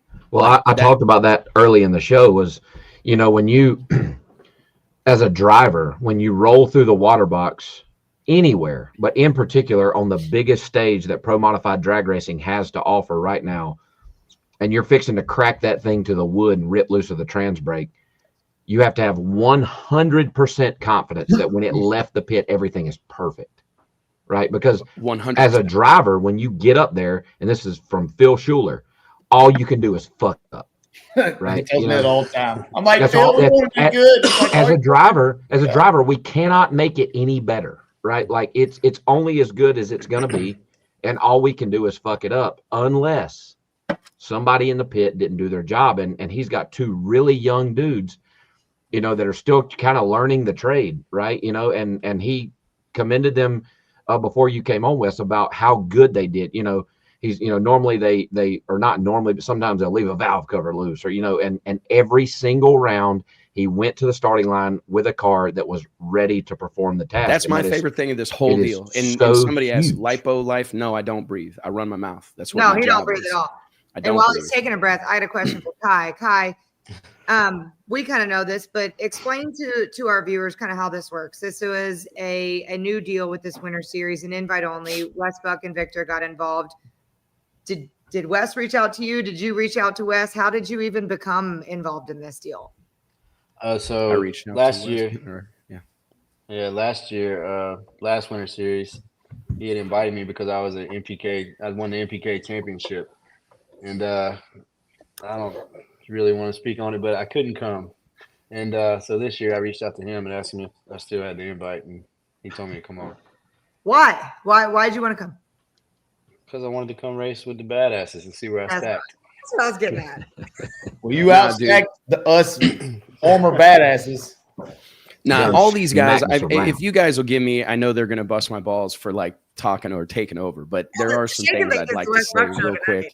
But it's Stevie said something earlier in the show that resonated with me, and he mentioned that not qualifying at this race, like Lyle, is not a black mark on your record or any sort. I'm a big combat sports guy. I watch a lot of UFC, a lot of boxing, and it not qualifying at this race, I would put the 32 guys that didn't qualify at this race up against anybody in the world. And I'll put my money on it. Like, these are the baddest sons of bitches walking the planet, period. And I don't care what we put them in. I don't care what we do. If we're going to play tic-tac-toe, we're going to fist fight, we're going to build a spaceship, or we're going to drag race. These guys win wherever they go. And I mean, I think about guys that ran 365 with a 0 and were putting their awning up on Saturday night and getting ready to head home Sunday morning. These are the baddest dudes alive. I mean, Stan Shelton won his first NHRA Pro Mod race earlier this year, which is undoubtedly another shark-infested pool, right? I mean, you had but Stan Shelton, Kevin Riverbank. I call him Riverbank. Jason Scruggs, J.R. Gray, Lyle Barnett. These are current race-winning teams that didn't qualify. And I don't you think there will be? I think there will be somewhere between six and like 10 probably teams that qualified this weekend that don't qualify at U.S. streets. Yeah, that's how this is going to be. And I don't want anybody, because I care as much about the guy that qualified 64th as I do cars in the 360s. If you were to take 17 through 32, the bump would have been a 369. How retarded is that? It's insane. And don't get me wrong, like, I've thought about it, because a lot of the historians of our sport, Loans, Kepner, et cetera, we all speak with great reverence about like the 64 car funny car shows back in the day at OCIR in Southern California and whatnot like that. I thought about it, but I also recognize that 6 rounds of racing is, that's a lot. It's hard to do 5. It's hard to do 5. And it's tough. I mean, could we get there? I think, you know what? You never say never. I've kind of learned that, but it's right now, I don't want anybody hanging their head. Lyle, like, you shouldn't be hanging your head. This is a really tough deal. And there was a bunch of shit talking on the internet, obviously, the last couple of days, but it's like, you can't buy your way to the winner's circle in this deal. And I've known people, this sport of drag racing is all I've ever done. I mean, it's literally, I never played sports. I never did anything else. I went drag racing with my old man. That's all I ever did. And it is so hard. You can buy all that. We all go up there with one motor, one car, one transmission, one blower belt, one torque converter. You know what I mean? A couple of our boys, buddies or whatever. Like, you can't buy your way to the winner's circle at these deals. And we saw that this weekend. We had guys in the pits that could buy and sell all of us 10 times over that didn't qualify. So money ain't the deal. It's about creating some sort of harmony and some sort of magic amongst your group of people and just having your day. You know what I mean? Like, it takes a little bit of luck, a little bit of sunshine, a little bit of luck. You're going to have. Kai won 2 of those 5 rounds on hole shots. That performance in the final round. I mean, I want to give Scott Tidwell Racing, Ken Cartuccio their due. That bad boy was on a 58 flat, probably, based on what I've seen. So it was going to be tough there in the final. But that's how these things work. We don't race them on paper. I've fought with people for the last 3 years about rules and this and that and getting beat up about this and losing friendships over this rule and that rule and whatnot. But like, it takes a lot coming together all at once. The stars and moon have to align. And that's what happened with Kai this weekend. And I couldn't be more proud of this man. When you talked about, obviously now that you've won the first race, you're the point leader in the series. There's a champion to be won. NPK season next season is approaching. Are you gonna leave the current Snowbird Outlaw Nationals champion winning car? Are you gonna leave it alone? Yeah. Are you talking to me? No, to Kai. Oh, you gonna leave it alone? And save it for pro mod racing? Or are we going to cross back and forth? What you going to do? I mean, I'm going to put the 34s back on and go no prep racing. I figured. I can't blame you. Jeff Pierce is probably going to he probably just fell out right now. I was going to say. Jeff Pierce is probably welding the lug nuts on that thing right now. Yeah, he's probably going to be like, hey, man, can you bring the car to my house? You're not going to be allowed to touch it. Yeah, there ain't no doubt. No, but this is a big long list of stuff he wants done to it. Oh, I got one today too. For Sydney. I wouldn't do shit. What needs to be dirt off of needs it? to be dirt off of it. Well, I mean, need to clean the champagne off the hood. Yeah, there's some things sorry about that, Kai. Would help. Like Courtney and them was having to help me out my car on the big end because my front end's not supposed to go 207 miles an hour. So it was like crushing in and my doors wouldn't open every time. And if I would have been in a bind, I would have had to like tear my way out of there. I didn't want to mess up my car, so I waited on him. At least your whole car wasn't held together with cardboard, ply tape, and sheet metal. I'll tell y'all what, the real reality show, everybody's saying we've been talking. I didn't have a steel roofing quarters, but I had a steel quarter. I should have got the 30-pound weight break because I had a steel quarter. Yours was heavier. My point is moot. Go ahead, Courtney. Sorry. What I was gonna say before you walked on, the real reality show, everybody's saying we've not been talking shit on Street Outlaws like we normally do. Fuck that Street Outlaws. The real reality show is at the top end when you have shit like that, like Kai trying to get out of the car, Lyle trying to get out of the car, Erica trying to get out of the car. That's what we need, Westbuck. We need a live camera down there of the vulnerability of these men and women actually like not looking like stars. That's when you see us pulling our wedgies out and shit like that. Oh, it's so bad. It's so bad. That 1, 2, 3, hey, smile, we're on camera.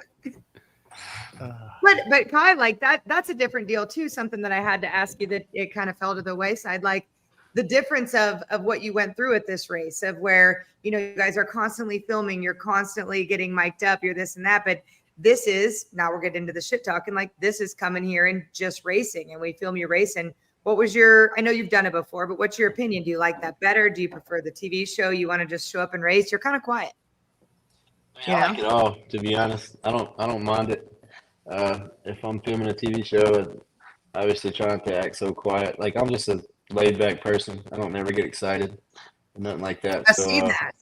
Yeah, I like to talk shit with the people that talk shit back, but not the people that's like some of them I see on the internet that's being serious. I just ignore those type of people.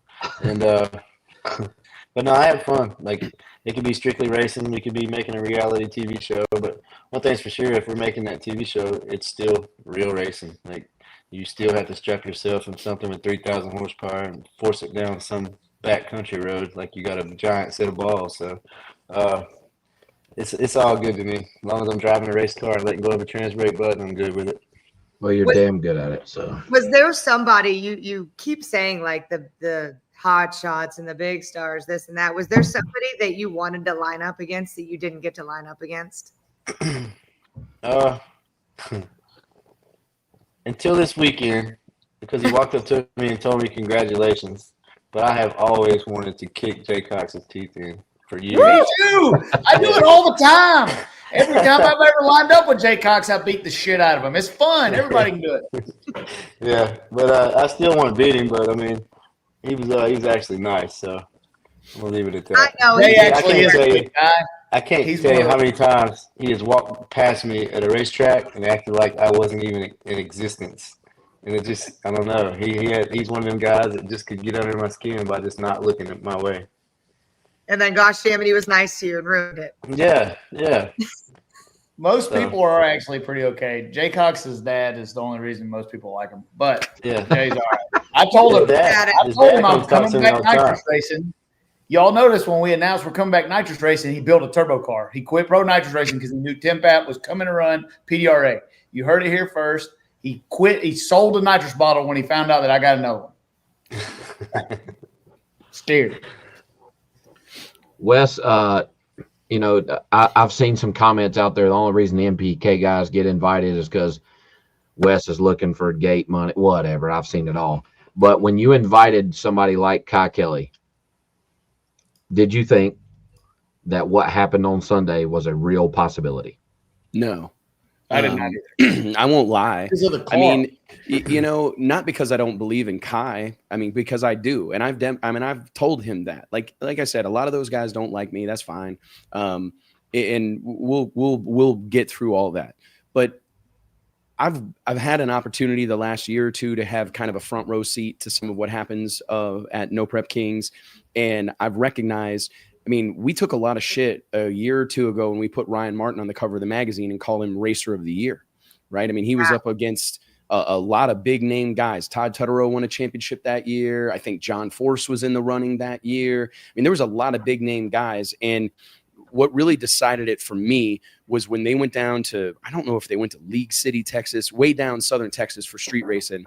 And this dude was putting motors in his car on the side of the road, you know, like thrashing day and night. And I respect it. And I respect the hustle. I respect the grind. I respect what they've done for our sport, because anybody that doesn't like these guys, No Prep King, Street Outlaws, you're just jealous. I mean, that's just it's rooted in jealousy. I mean, we all think we're the baddest dudes or whatever. But those guys put our sport, I've been saying for years that like we needed someone to make it fashionable to be a car guy.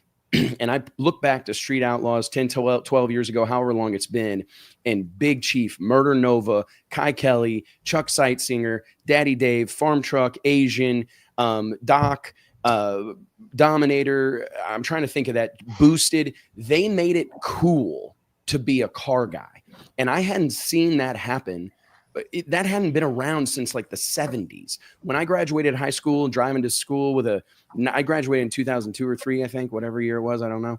Anyways, I had an 87 S10 with a aluminum headed small block in it, driving it to school. I was a weirdo. I was not cool. It was not cool to have a hot rod. You know, the cool kids had like Priuses or Mitsubishi Eclipses. And what we've needed really bad is someone to make it fashionable to be into cars and to be a gearhead and to work with your hands. And I think we owe almost all of that to the Street Outlaws, to Sam Corcus, Craig Pillion, everybody involved, Pilgrim Studios, like that whole group of people. They helped us make it cool to be a car guy. So, you know, whenever I ever think that Kai would win this thing, I did tell Jeff Pierce that I believe he will qualify. I really felt the bump would be like a 65 with a 0. Right around there. We were close. And I felt with every ounce of my being, considering the conditions, the track, I really felt Kai would probably qualify. I also thought Scott Taylor would probably qualify. Jim Howe's car's heavy. I wasn't 100% convinced that he would get in, but I knew, but he's a believer in what we're doing. So I wanted him there. But to be honest with you guys, like it really doesn't have that much to do with how your car runs. Like this whole invite thing, I take a lot of shit over this and have to argue about it all the time. But it's really about people that see the same thing that I see, that these are the baddest sons of bitches walking the planet, and that this is the best version of our sport. If drag racing had a best foot to put forward, it is pro mod drag racing. These are cars that look like life-size Hot Wheels, driven by cowboys and cowgirls that work on them themselves. I mean, this is the best we have to offer. And if there's some of those guys that I felt we could bring into the mix, because I've had like 70 steel roof and quarter cars call me today. Can't imagine. Like, hey, can I get an invite to that deal? And it's like, hey man, that's not really what this is about. It's about getting a group of people, a brotherhood of people together that are swimming the same direction. I told this to Stevie earlier. Like, we've got to be pulling the rope the same direction. Like, if you've ever pulled in and lit that bottom bulb, you're my kind of guy or gal. I love you. I don't care if it's in a junior dragster or a top fuel car, but the best our sport has to offer right now is pro modified drag racing. And I'm not saying that won't change some point in the future. It might, but gotta ride the wave. This deal right now it's scalable. I mean, we had 130 people call me directly trying to get it. I turned away 60 some odd cars. Turned away. You know what I mean? And it's not because they didn't fit, but I maybe didn't think they were ready. One thing that we do, and I'm sure you guys notice this, is once we get going, we get going.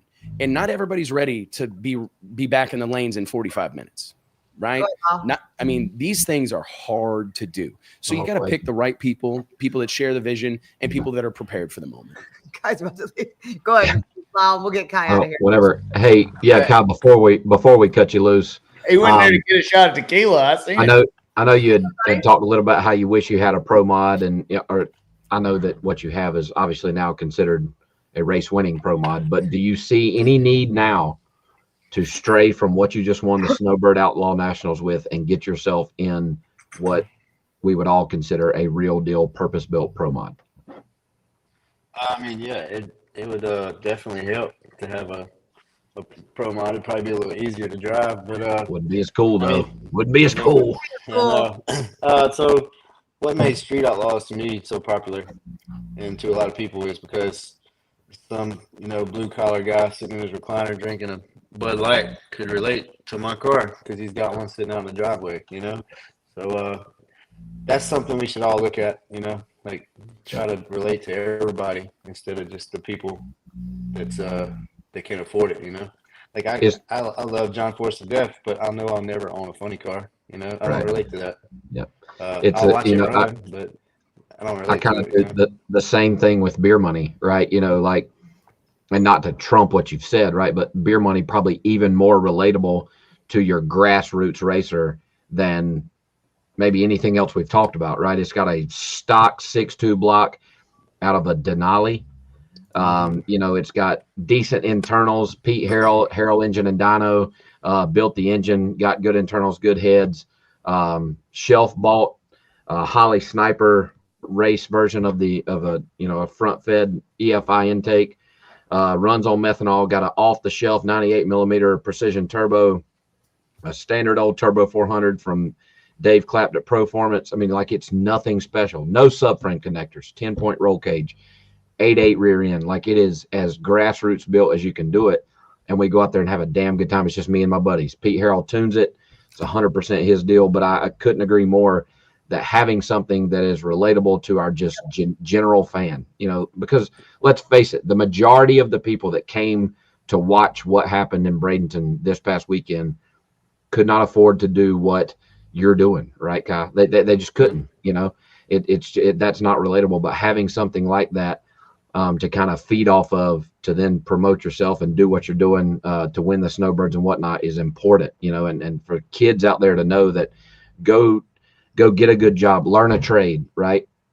Become an HVAC guy, wire houses, plumb houses, do whatever you've got to do that you can come out there and race and do the stuff that Kai Kelly does, right? And that's, I couldn't agree more. That's just super important for what we've got going right now. Yeah, I mean, I've seen so many comments about me having my headlights on. Like, it's I got a lot about another, that too. Yeah, just another thing. And, I do that all the time. That wasn't no stab at the guys I was racing in pro mod. Like, Jeff Pierce stays on me about it. He's like, all you care about is them damn headlights. And I was like, yeah, because when it gets dark, I'm turning them on. Like, that's why I'm in this race car. That's what I live for, to turn my headlights on, So I went through it with him. Like, he wouldn't even wire them up for a while. And I was like, all right, I'm going to wire them up. I'm going to use butt connectors and electric tape, So Straight from O'Reilly's, baby. Let's go. Yeah. And, but yeah. I mean, I just feel like it's relatable. So, I mean, I'm going to stick in the same car for now. I mean, it'd be nice to have a pro mod, but I tell you what, right now in pro mod, there's a bunch of people talking to a bunch of chassis shops about 103 and 105 inch car. I got 2 calls about it today. Hey, maybe there's something to them 103 inch real wheelbase cars. And I'm like, it's harder than what you think. I've had one. They're just doing a really good job. It's the evolution. And I want to admit something, because everybody, again, I'm reading these comments that we're being too nice to each other and all the shit. And Kai, I got to admit something. I looked at Wes Buck after the semis and I said, what's going to happen if he wins this race? Remember when I looked at you and said that? I said, what the fuck are we going to do? And I don't think there's no doubt. Like, there's no doubt, if I'm being honest, like, you want people. I wanted my guys to show out. Like, if I like Kai and we've become good buddies, I think, you know what I mean? But when he lined up with Spencer Hyde, I'm like, oh man, I'm so glad Kai's here. Difference maker, no doubt about it. But Spence about to do what Spence does. You know what I mean? And, it's magic, man. I mean, these things, we're so lucky. Like, this shit this weekend, we couldn't have drawn it up any better than it went.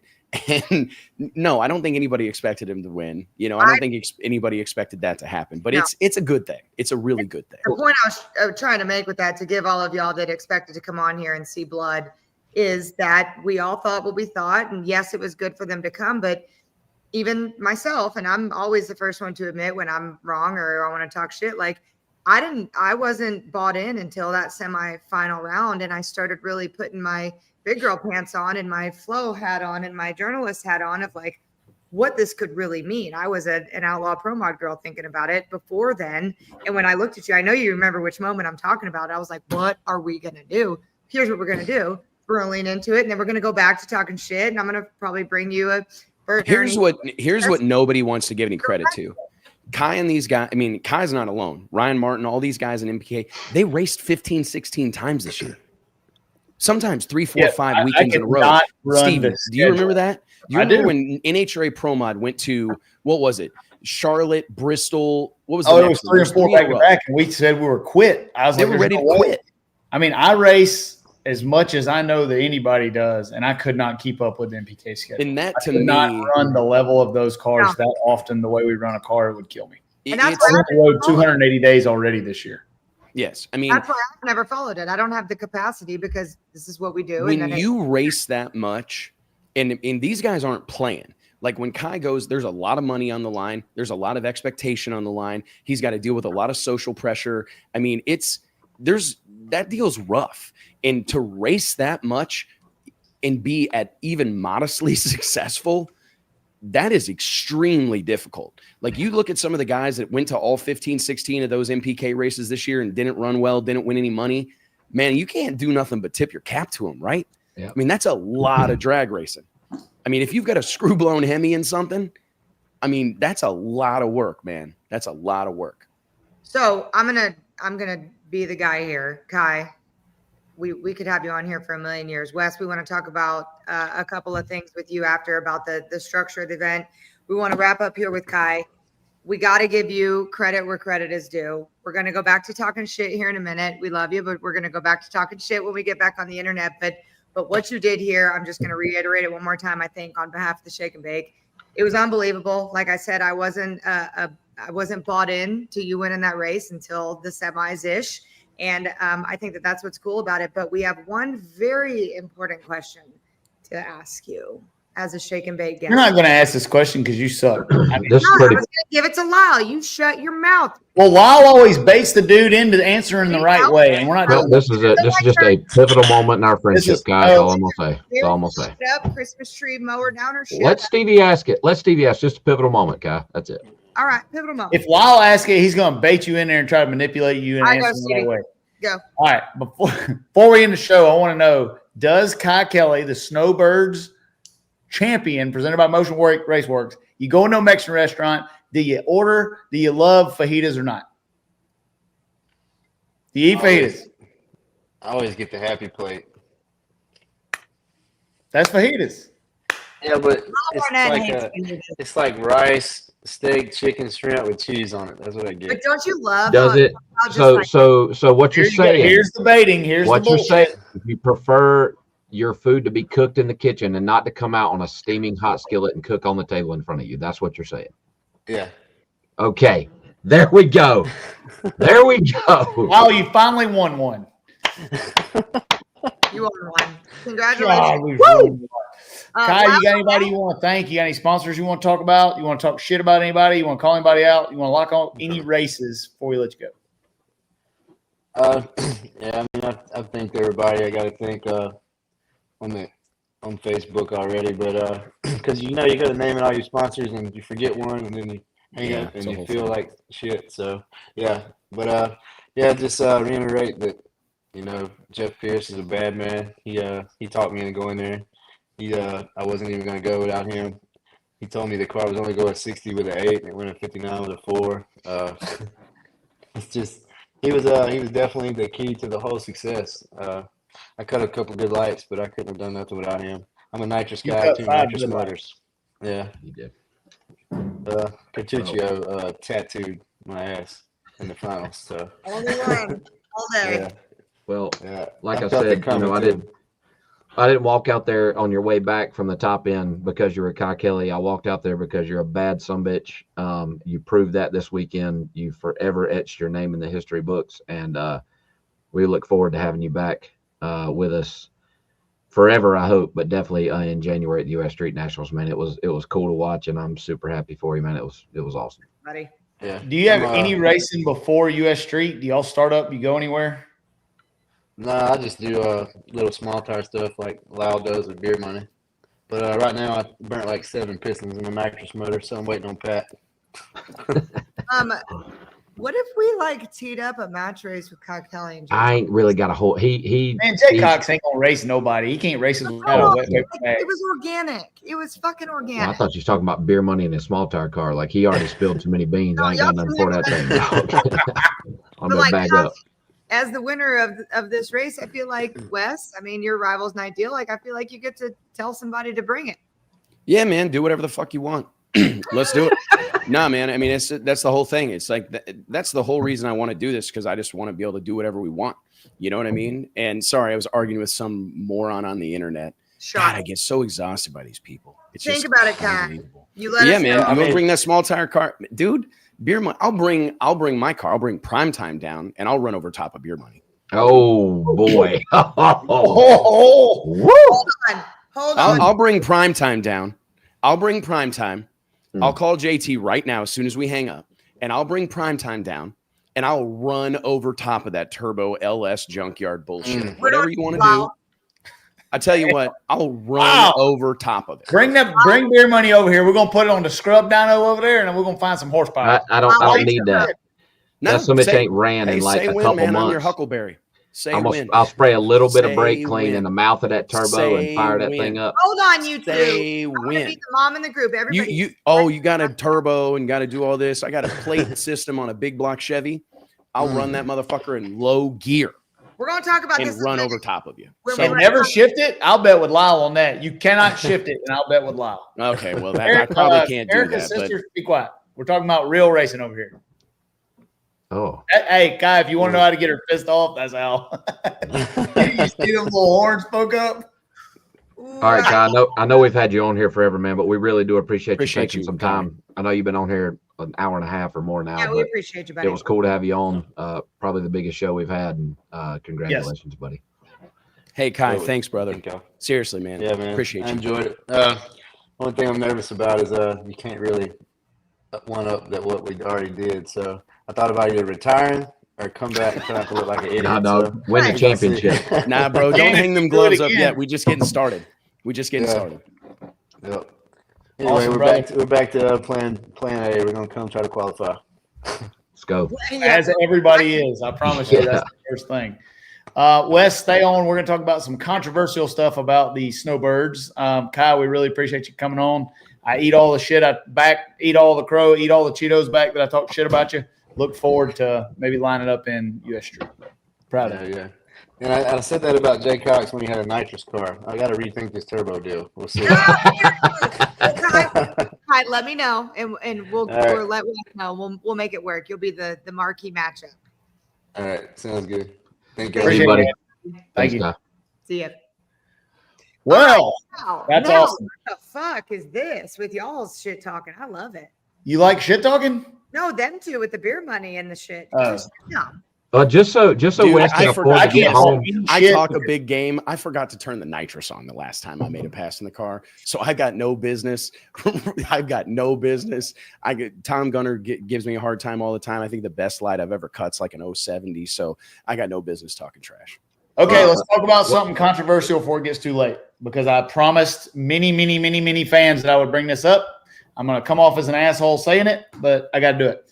All right, we all know that Wade Rich is one of the best track prep guys in the world. We know that Victor has a great track. We know that Bradenton is an awesome racing surface. What is your plan to not have the outcome of the race determined by if you draw the bad lane in E1? That was a bad show for the fans. What happened? What can we do better? Man, I think really the answer is, I know that we all in a perfect world want to run these cars all together, but you can't. Moving forward, and I'll say it right here in front of y'all and God, this is a slick tire race only. So I have a tremendous amount of respect for Victor Alvarez and everything that he's built down at Bradenton Motorsports Park. The man's my brother. I consider him a partner. We're dear friends. And I wasn't going to come in with this winter series and like try to upset the apple cart entirely. You know what I mean? I didn't want to come in and tell, Vic, it was my way or the highway. And, I don't care what you've got going on. We're only going to run Pro Mod and we're going to have some growing pains. Right. But I was massively disappointed with the first round of eliminations. And it is what it is. Right. But I knew that we were going to have some of these growing pains moving on as we move forward and as these things unfold. But as we go into 2025, 26, these events will be slick tire events only. And it's not because, there's going to be people that think I don't like radial racing. I've got a radial car. Like I believe in radial racing. But I think we've seen guys, Stevie, you've been a part of some of these races, I think, like the shakedown at Virginia Motorsports Park. Tyler Crossnow and his team there at PDRA, they did a great job with making it manageable. And I think we did as good of a job this weekend as you can do. But I'm here to own it. You can't have 3-4 hours go between rounds of racing. I was very disappointed with that. and we'll get better. I mean, I went through the staging lanes before the second round and apologized personally to every driver and crew member that I encountered, because it's absolutely unacceptable to me to have that much time pass between E1 and E2. And it's just very hard. And so anyways, that's my opinion. I think Wade Riches can't help what happens on the racetrack as far as delays. I'm talking about the one lane racetrack in E1. Like, that's what I'm talking about. Like 15 out of 16 cars abort in the right lane. My car qualifies 10th out of 64 and I don't get lane choice, and nobody, if you didn't get the left lane in E1, you don't get a shot to win. So is it because of the glue? Probably. Is it because we try to run the radials in the slicks? The sun was out. After the sun goes down, both lanes are dead even. You know, they're great. Like, all the racing past E1 was great. But well, I mean, I got a clip of E1. What are you talking about? Lyles went to pee. That was quick pee. I mean, I think honestly, these things. I mean, I feel like I trust Wade Rich. I think that Wade is awesome. I think Wade's one of the best in the game as far as track prep goes, and he's my guy, and I'm going to ride or die with my guys. For sure. Every one of my guys know that I'm going to ride with them, and if they're in place at that spot, I trust them, and I trust them to do the level best that they can do. And they did. Sure. And these things, I mean, let's not act like this is the first time in the history of drag racing that it's been a one-lane racetrack, right? This is the game. I saw Ken Cartuccio go right down.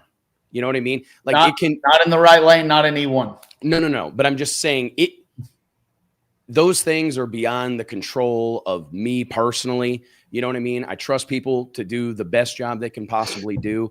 And I mean, Ken, I honestly think that if we didn't have so much glue on the racetrack from running radial cars, I mean, I put it all on. I mean, I want to give a good racetrack to our radial teams, and I want to give as good of a racetrack as I can to our big tire teams. But trying to mix those worlds, there's no successful outcome in my at the elite level. When you at have the elite level, can you do cars, it? Can you do it? You know, at some honky tonk Saturday night drag strip, I'm sure, but at this level, you cannot. So what we have to do is just adapt as we grow and adapt as this thing continues to move forward.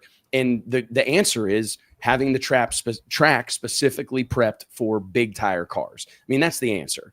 I feel like there's so much glue on the track. You can't get it off. You can't get it off. And anybody, I mean, and we could get it off, but I will derail my show. And so it's like you could. I think it'd have to rain to get all that. Well, no, we could get it off. We'd have to scrape it to bare concrete, which I've done before. And people that don't know, like when we did the pro race back in February, we had to scrape the track to bare concrete because there was so much glue on it that we ran the risk of having Top Fuel and Funny Cars, you know, chunking tires. So it can be done, but we would have had to spend hours scraping the track and trying to, and that's not in the best interest of the sport either. So again, anyways, this is definitely not a dig at Wade or Victor. Wade is one of the best I've ever seen, and nobody cares about it like Wade. Wade is the man. It is not for lack of effort. I think it's when you get the amount of product, and I don't prep racetracks. So like, I'm not an expert, but I race on them a lot. When you get the amount of product over the course of a week that it takes to run the radial cars, it's very tough. It's almost impossible to go backwards, man. And I went and grabbed Wade and I said, hey man, can we drag it? Like make 6 more laps. He's like, Wes, the more I drag it, the tighter it's going to get. The tighter it gets, you know? And he's like, and there was just nothing we could do. And so at some point I have to make a decision that we've got a drag race. We've got a schedule. We've got to run these cars. And I feel my guys are the best in the world. These aren't guys that got 4-link brackets welded. You know, these guys are, you know, make a change. I mean, I looked at a couple of these guys, and when the traction is great, you've got to take traction out of your vehicle. You know what I mean? But here's the thing. They're running E1. I'm going to play the clip, and then we'll get back to what you just said. There's cars for a living in the left lane. Here we go. Uh-oh, it's done. I'm not going to say that, but, man, that's up to the official. Just live by this. Uh-oh, look at him. There they go. Quick drive and all. Uh-oh. Beautiful car. Oh, foul. Red light. The chip. Oh, no. And Jay. No, you come in. I'll be there. I'll meet you. Goodbye. It's a back. That's it. Incredible numbers. He's going to give him a run. Look at that. There's some power coming on. And the nitrous cars. He's in. Lights it down. Ward trying to get. Oh, Ward in his 69 Chevrolet. Look at that. Look at that. Look at that. Lights are down. Stevie Jackson's rattling the tires for the. That's on that little light.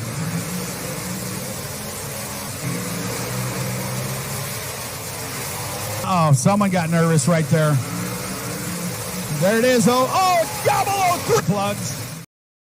Dude, again, I actually think you're grasping at straws, to be honest. I don't think there's a single. If 15 out of 16 pair don't go down, that's grasping at straws. I'm saying that I think those cars could have made the trip. I race cars. So you're telling me that, and I do not know what I would do to go down the track in E1 if you held a gun to my head and made me do it.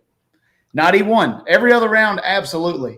I'm just talking about E1. And again, nobody's blaming anything. I just wanted to ask the question. You're trying to stir shit, and that's cool. But I'm it's not trying to stir shit. No, it's, to me, I mean, my Deech made a decent. I mean, those, I don't know, man. I'm not a crew chief at all, but I'm just not completely convinced that I'm not saying, I don't think it was impossible for someone to win in the right lane. I don't think it's impossible. And if that's what you're pointing at for like success or failure of the week, No, I disagree. No. I am praised. I think you guys did awesome. I think it was a great event. I think it happened exactly as it should.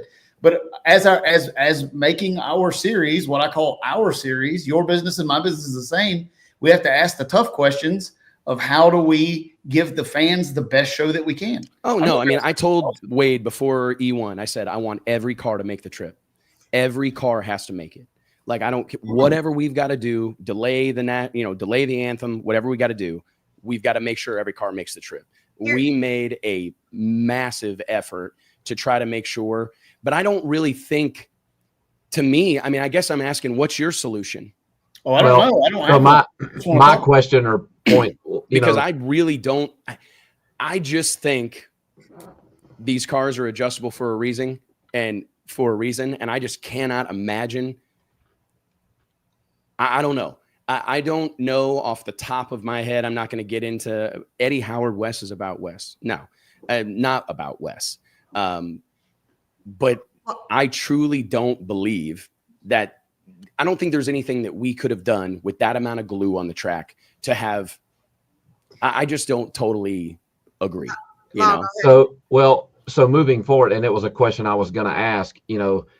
I don't disagree. Oh, hold on, Legendary. I am not mad because I didn't make it past E1.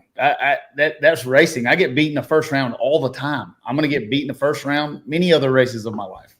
I want the best show for the fans. Well, yeah, me and you both. Do you think, and it's like, to me, I think that the answer, Lyle's ready to go. All right, go ahead, Lyle. Go ahead. The answer is not having so much glue on the racetrack. I mean, and that's, to me, I've honestly thought that our sport, go back to like the early days in Valdosta, Georgia. And I think we all got to tip our cap to what Donald Long built at SGMP. But we also, we started down this path of hyper prepping the racetracks, right? And I just don't think that's the answer. And that, to me, is the biggest issue that exists overall, is just trying to pull back the amount of prep that we get on these tracks, because these cars need wheel speed. They need to be able to spin a tire. Like it's, to me, that's really the answer. And as we go to 2020, 25 or whatever, 2025 and 26, to me, the clear, obvious answer, and I've talked to Vic about this, let's do a standalone radial race. If we want to do a radial race, let's do a radial race, right? But this is a slick tire race, and we need to focus on that, and trying to marry those worlds is extremely difficult. Yeah. And my question to you was going to be, do you think moving forward, because I went, as fast ultimately, if not faster, in the Pro 275 car than I did in my Pro Mod. Now we experienced some issues and we've figured out what was, know how to fix it, and so on and so forth. But do you think moving forward that moving away from a combo race and going to, and I'm not saying get rid of small tires, right? But yeah, Tyler Crossnow has created a great small tire series within the PDRA with Super Street and Pro Street. Do you think moving towards a slick tire only type of, if this is what, And obviously it worked, right? The Winter Series, the Snowbirds, U.S. Streets, the World Series, which I know is slick tire only type deal, but the Snowbirds and U.S. Streets alone have always been a combo type race, right? Do you think and it doesn't work. You think moving So forward, my vision for we go this, to a slick tire only deal? Slick tire only. My vision for this in the very near future, and if I could do it without like upsetting people, we would do it immediately. But like, you know, and for those, I'm not arguing with Stevie. I'm just saying that I don't think it's impossible. Like, I don't think, and I don't want there to be any insinuation that like we're going out and trying to make one lane better than the other, or we spent more time on the left lane than the right lane, or anything like that, because that's not the case. And that's what we'll get clipped or whatever else. And it's like, no, we did our level best to make those two lanes as close as we could possibly make them, right? We don't clip like, here, Westbuck. We're just I mean, as close as we could possibly make them. And at some point, you got to live with it. You got to go out there and you got to have a drag race. And I mean, you could see it in that E1 clip that you played.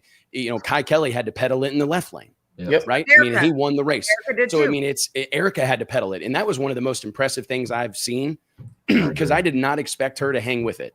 I was out there going, I'm bummed because I have a feeling this thing's going to get out there and shake.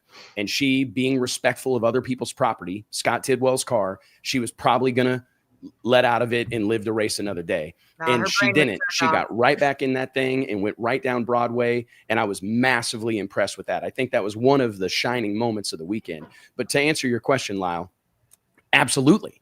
I mean, what needs to happen is the way I see this ultimately shaking out is that Pro Mod will be forever our marquee attraction. Yep.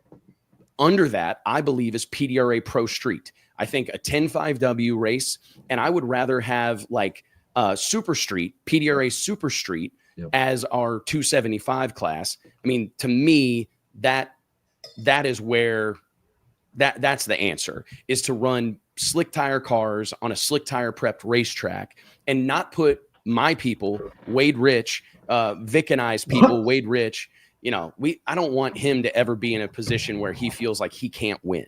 You know what I mean? Because I saw him on social media, like apologizing essentially or whatever. And it's like, bro, nobody works hard. Worked his ass off. He was trying as hard as he possibly could.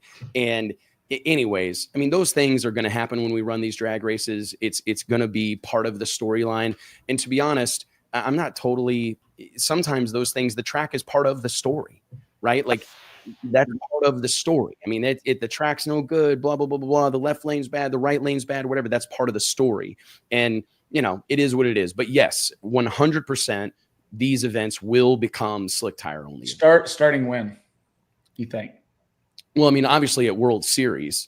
World Series of Pro Mod is a slick tire only event. We won't have any radial cars there. What I would like to do is I like getting the local racers involved. Like, there's guys that support that track each and every weekend, and then these big events come up and they feel left out, right? So I would rather go to 2 or 3 marquee categories, 2 or 3 marquee eliminators, like I said, Pro Mod, Pro Street, Super Street, and have a bunch of index cars, guys that are excited to be there and be a part of what we're doing, as compared to having a whole bunch of what could be marquee classes elsewhere. You know what I mean? Like, trying to fill in the show. If, you know, I don't want to talk out of turn here, but if I could make the choice right now to make the second race of the series not a Radial Outlaws Point Series event that was already scheduled months ago and all these things, I would do it. But I think it's a little bit, it's a questionable decision. So we've started some of those conversations, but the fact of the matter is that, you know, World Series of Pro Mod will be a slick tire only event, and we're working right now on scheduling and how we can do things differently at the US Street Nationals to see. Because, like, for me, you guys are like on the track, I'm on the schedule. Like, if I say we're going to run Pro Mods at 1:10 p.m. on Sunday, we need to run them at 1:10. If I say we're going to run second round at 2:20, we need to be running second round at 2:20. And that, to me, is the most important thing. And I saw a comment here, Rob Racer, like, the only way to do it is to do it at ZMAX. If you were going to run radials and big tire cars, you got to do it at ZMAX or Vegas. I mean, you got to have different tracks. You can't afford to do that. You can't afford to rent that track for that long. You can't afford to rent those tracks out. Yeah, and going forward, I think also, and I know, like, Wade is, I keep giving Wade props, but Wade really is awesome.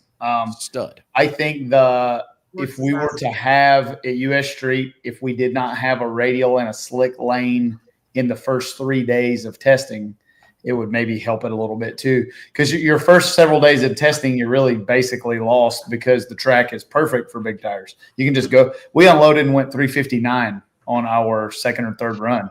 And then as it gets glued up more and more and more and more, it just gets, just gets glued up, and there's no way to get the product off. Something else that you can't change, but it never fails. I mean, Saturday night, you had some monumental runs made in Pro Mod. The track had been glued up all day long, right? Like there were some absolute star runs made, but it never fails. Central Florida on Sunday. It's going to be hot. Any major race. The sun will come out. It is hot as balls. The sun is beaming down on the racetrack. And like, what do? Like, I don't give a shit how good. Wade, I agree. Arguably the best, one of the best to ever prep a racetrack on planet Earth, right? But they ain't shit he can do on Sunday when all week he has prepped under fairly consistent conditions, right? Well, and I saw William Brown and then all of a sudden hot as shit. Run a slick tire class before Pro Mod. That's why we run Pro 632, because we're trying to dumb the track down a little bit. And I mean, honestly, man, I really think, to your point, Stevie, it all goes down to just so much glue on the surface. And once you spray that much product, and it's not like we're playing with good product. You know what I'm saying? Like, we've got really good glue, and that is it's a very, very, very tough thing to do. And I think that's the honest answer, is that you can't run them both. Not at this level. Can you do it at some specialty deal? Probably, but I don't think at this level and for what we're trying to do, you can do it. You got to pick a lane and ride.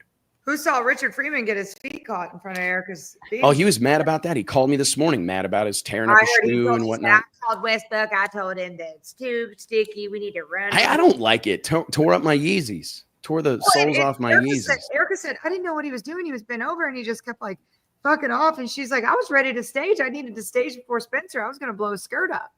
That's Eric Enders quote. I was about to bump in and blow his skirt up. No, it's definitely a tough deal, man. But I mean, to be honest, like for me, I feel like there's a whole lot of racers that had already circled that date on their calendar. And if we would have come in and said, hey, for sure, guys, sorry, we're not going to run Pro 275. We're not going to run Ultra Street. I don't think that would have sent the message that I want to send to the drag racing community.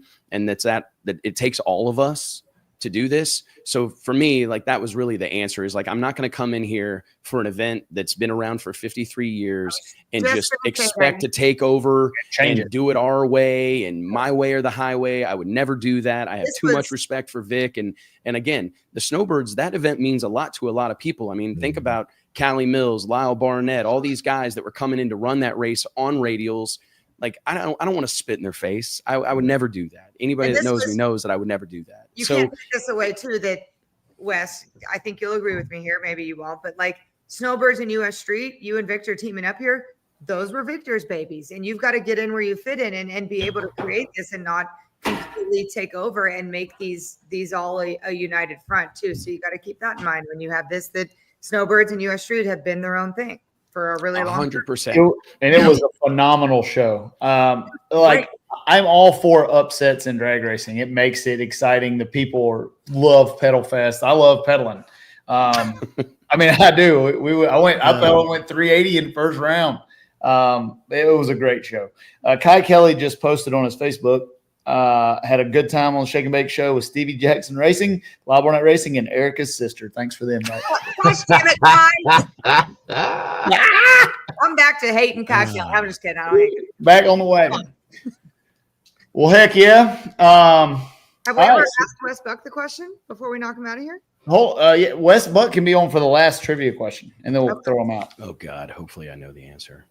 I don't ever know any of them. Go check. You can't say it because you probably will. You guys will. And before I do this, I got a bunch of folks that said when the answer comes up, it's whoever's first on my screen. I can't see your screen. So like if you answer first on your screen, I can't help that. It's what I get to see. The three of us, like we all agreed on the last few, if y'all see. It's what came across first on our screens. Yeah, because I don't care who wins the swag pack. I'm not picking anybody. All right.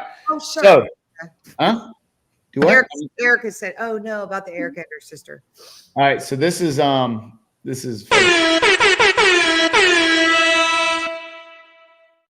Do you love that? Don't ever stop doing the horn. Do you love that? Ever. I look at her head's about to explode.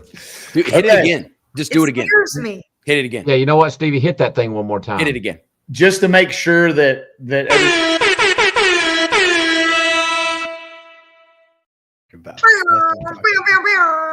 all right, for swag pack. And this is going to, most of you guys will know this. All right.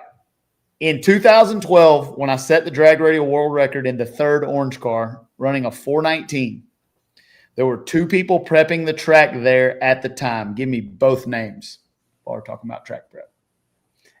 Nickname is okay. Say it in the private chat, Stevie, so we can help you. You don't need to help me. Oh, by all means. Yep. By all fucking means. Yep. You Oh, I got it. got it. Don't say it. Let me look and make sure it's up first because I don't want to get killed again. Let's see. Hold on.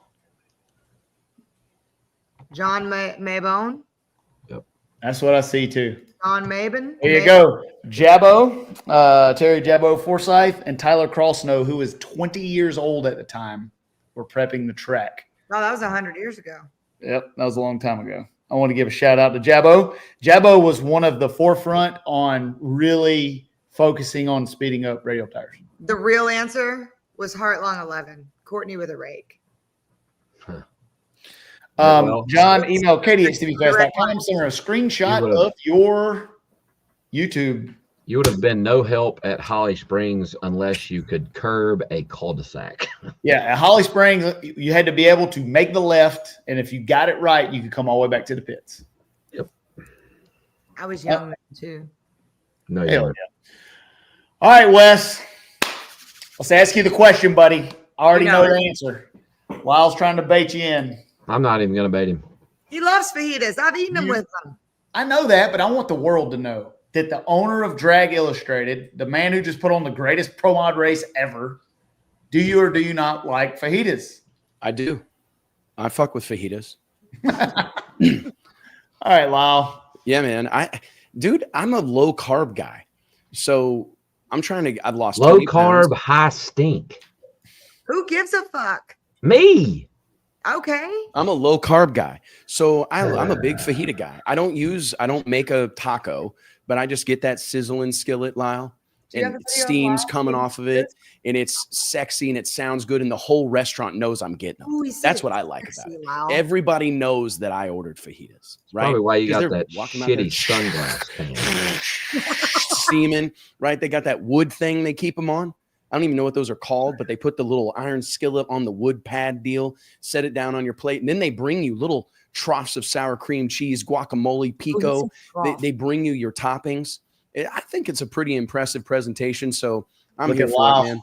That's not a fajita. That's a soft taco, motherfucker. Everybody, shut up and listen. Yeah, there's no sound. Good job. This is proper presentation. No steaming piles of shit. Mexican bunghole. Check out Poblanos in Bradenton, Florida, the official Mexican restaurant of the Drag Illustrated Winter Series. Also known as fajitas. In Canada, this is a soft fucking taco. Yep. See, soft taco. That's what I made. Not a fajita. Made a soft taco. So your problem, really, the root of it is with the language. Well, my real problem is that it, like, when I go to a restaurant, like if I want to cook my own food, I'll do it at my fucking house, right? But no, we're going to go to a Mexican restaurant. It's like going to Mellow Mushroom, like you sit down and they bring your food out on a hot skillet and then you cook it yourself. Negative, Ghost Rider. No, when it leaves the kitchen, done cooking, comes on a plate, set it down. Have you ever been to Ruth's Chris? Yeah, I've been to Ruth's Steakhouse. Chris. All right, so those hot white plates, that's one of my favorite things, that you get the steak like medium and you can cut it and it'll cook a little bit more on that hot plate. I like that. But does it steam? you smell. No, stink. it doesn't steam or whatever. But I also don't eat onions. I'm not a vegetable guy. I'm kind of a meat and potato guy. So I pick the steak out of onions and all that. Yeah. So I seen this a lot in the comments. Phil Schuler, I called him as soon as the car came to a stop to tell him to get the carbon fiber tub out. And he said, I guess we're going to pack all this shit up. He told me I was stupid, dumb. And then in 36 seconds, he was getting the car ready to go to the starting line. Also, I don't want to spend a lot of time on this because we got to go, but I do not want this show to go by without noting the fact that Stevie Jackson's neighbors next to him, when they were getting their shitter pumped, came out and Stevie's entire pit was covered in shit and piss. And when I went over there to do an interview, it was bad. So what happened? Stevie Fast had a shitty fucking weekend. It was all around a shitty weekend. We had a little bit of a stinky situation in the tree. We had a stinky situation in the pits, and we had a stinky situation on the track. Dude, but when I heard about that, because of Cletus McFarland, our YouTube channel is not stinky, and I want to thank all you people for watching this. Congratulations, man! How many people in the sport of drag racing have 100,000 maybe 2 subscribers? Yeah, I wouldn't today if it wasn't for Cleater. Dude, Cleater, I think, felt bad because we crashed the car, and I think he figured he was going to try to help me out. You know what? That's a big deal. That's a big deal. It's a big deal for our sport, and it's a big deal for you. And I'm happy for you, man. I don't really know why somebody. You need a plaque being dumped. Do you give one of them deals? Yeah, I don't know. Yeah, I don't know. Won't he It's my get the first silver day. play button? No, it's my first day. No, it's like a play. I mean, you need to have it behind you. I mean, that I would kill for one. Yeah, I mean, it's like I think you get a silver play button from YouTube directly. They'll send it to you. I'm not really sure, Stevie, why or Courtney, why the shitter being dumped in the pits was such a big deal. Because if you like fajitas, the smell of shit and piss in your pit probably shouldn't have mattered. We were doing that flow interview, and the oil dry they dumped on it was blowing in my mouth, and like Courtney's trying not to stop laughing. It was funny. It was awesome. He kept it together. Our poor camera girl was like dying, and Stevie She's was like, laughing. I got to put my kids to bed, but if you guys would let me address this real quick. I see this. Can you click that comment, Lipo Life, Stevie? I guess we aren't going to hear any thoughts on the Pro Mod and MPK style race. I told Country, all right, listen. The baddest sons of bitches on the planet Earth when it comes to drag racing go to Bradenton Motorsports Park 3 times a year. Vic's house, right? I'm not going to prep one lane one way. We just had that conversation. I'm not going to prep the other lane in the other way. I'm not going to put a whoop section after the 60-foot cone. I'm not going to put a motocross ramp at the 8th mile. We're not going to – what we do is the highest level of door slammer drag racing that exists. Anybody who's feeling froggy or thinks that they belong in this group of people, hit me up. I say no very infrequently, excuse me. I'm open to anything. Call me, hit me up. If you want to try your hand against Lyle Barnett, Stevie Jackson, KYE KELLEY, Derek Ward, Spencer Hyde, hit me up. No problem. But we're not going to, this stipulation thing, this pocket watching deal and who spends what and who's tunes who car, we're not playing that game. If you want to run with the big dogs, you know where to find us. So we're not going to create a new race or anything like that. We're not going to do that. What we're going to do is we're going to run pro mods on the Outlaw 8th Mile at Bradenton Motorsports Park 3 times a year. And the next one's the end of January, the U.S. Street Nationals presented by M&M Transmission. And any of these guys that think that dominate wherever they go, I'm all ears. I talked to some top sportsman guys today. I talked to some top dragster guys today. I talked to some alcohol funny car guys today that all are looking forward, that are going, you know what, I'll go buy a pro mod and I'll go play over here. We're not going to, there's no sense. We've got to get all the interest in one place, because that's what's going to change Stevie Jackson's life. That's what's going to change Lyle Barnett's life. That's what's going to get these guys getting paid, get these guys getting checks from video games and media partners. Like, that's how we do this. We got to have the biggest problem drag racing has had historically is that whenever we started Drag Illustrated 20 years ago, the biggest issue that exists in our sport, can you imagine trying to report on this if you're a local news anchor? Who won the drag race? Well, KYE KELLEY won Pro Mod. Lyle Barnett won Pro 275. Callie Mills won No Time. You got to spend 40 minutes talking about it. Who won the NASCAR race? Tony Stewart. Right? We've got to create that level of simplicity where there's one class that everybody's paying attention to and everybody's playing in that pool. And that's what we accomplished this weekend. We had Antron Brown. How about, and I meant to say that earlier when we were talking about people not qualifying. The Top Fuel World Champion Didn't And the qualify. highest level of motorsports that we have in the world, the quickest accelerating car on planet Earth, didn't qualify. And not for a lack of effort, Not- running, right. smartness, World-class talent. equipment, Steve Petty. I mean, you can't have better stuff than he had, but it demonstrates how tough this is. And I think that that's what I want to see happen. I want these guys, I want every big name dude or dudette in the sport of drag racing to climb behind the wheel of a pro mod car and come down to Bradenton and be a part of this. Like, I don't know, I'm not a big circle track guy, but that's kind of what they've accomplished with the Chili Bowl in Tulsa. Yep. Is that you may be a NASCAR racer, you may be an IndyCar racer, you may be a Formula One guy, a drag racer. You're all going to go run the Chili Bowl. That's what I want to create with the Winter Series. Is I want Antron Brown to go win another world championship next year in Top Fuel, but I want him to spend his winter with me, right? I want Stevie Jackson to go run NHRA Pro Mod and run over top of all those guys in quarter mile legal Pro Mod racing, but I want him to spend his winters with me. I want Lyle Barnett to go run PDRA, which I think is one of it's like an unsung hero of our sport, the PDRA. I want Lyle to go run PDRA all year, Pro Boost, and then come spend his winters with me, right? I don't want to get in the way. Like, the whole reason we did this Winter Series is because I believe in all these we need all of us. We need Midwest. We need NMCA. We need Northeast Outlaw Pro Mods. We need NHRA. We need all these things to be successful, because I don't have the bandwidth or the financial wherewithal to put on 100 drag races. I want to put on 3, but I want to bring the best and the brightest from all those different places to one place 3 times a year. And I feel our sport deserves it. I want people to be able to go to one race and see Stevie, see Lyle, see Derek, see Erica, see Antron, see Kai, see Murder Nova at one place at one time. I mean, that's the magic of this. This is UFC's heavyweight division. And what I see moving forward is we're going to have light heavyweight, which is Pro 10-5. And we may have, welterweight or whatever, which is Mountain Motor Pro, whatever. But it'll be big tire stuff. But that's what this deal is all about, is getting the biggest names, the most talented people, the best people that our sport has to offer in one place at one time on a level playing field, and seeing who's who. So thank you guys for having me. And you did, and it was awesome. Wes, I said it at the beginning of the show. You may have been in the back, but what you've done, some would say single-handedly. You've got a great team. Your vision and whatnot, you have created, in my opinion, you've already created exactly what you've wanted to. I know you're not done, but what's going on down there is fucking special. And I hope, as long as I can find a car to climb in, I've seen them all over the internet already.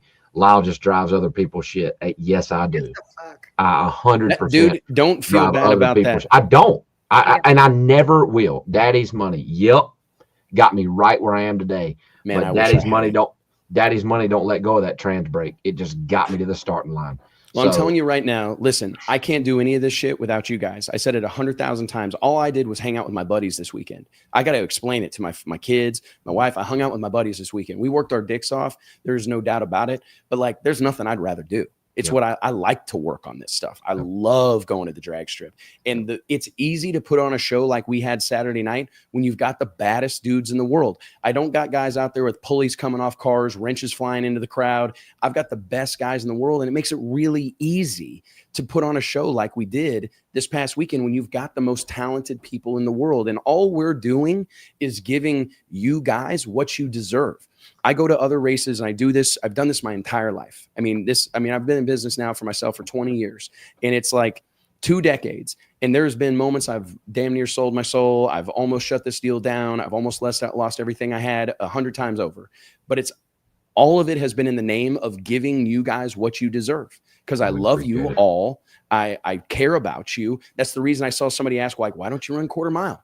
Because I care about these guys. Stevie Jackson shit would spontaneously combust if we let him run quarter mile. I can't even do go that. 30 miles an hour doing a burnout. And I just don't want. I care about you guys. I lose sleep over keeping you safe, and that's why we do what we do. And all we're doing is trying to give you guys what you deserve. You deserve to race in front of packed grandstands. You deserve to race for huge money. You deserve, and we're nowhere near where I want to be. I want to pay you guys to come.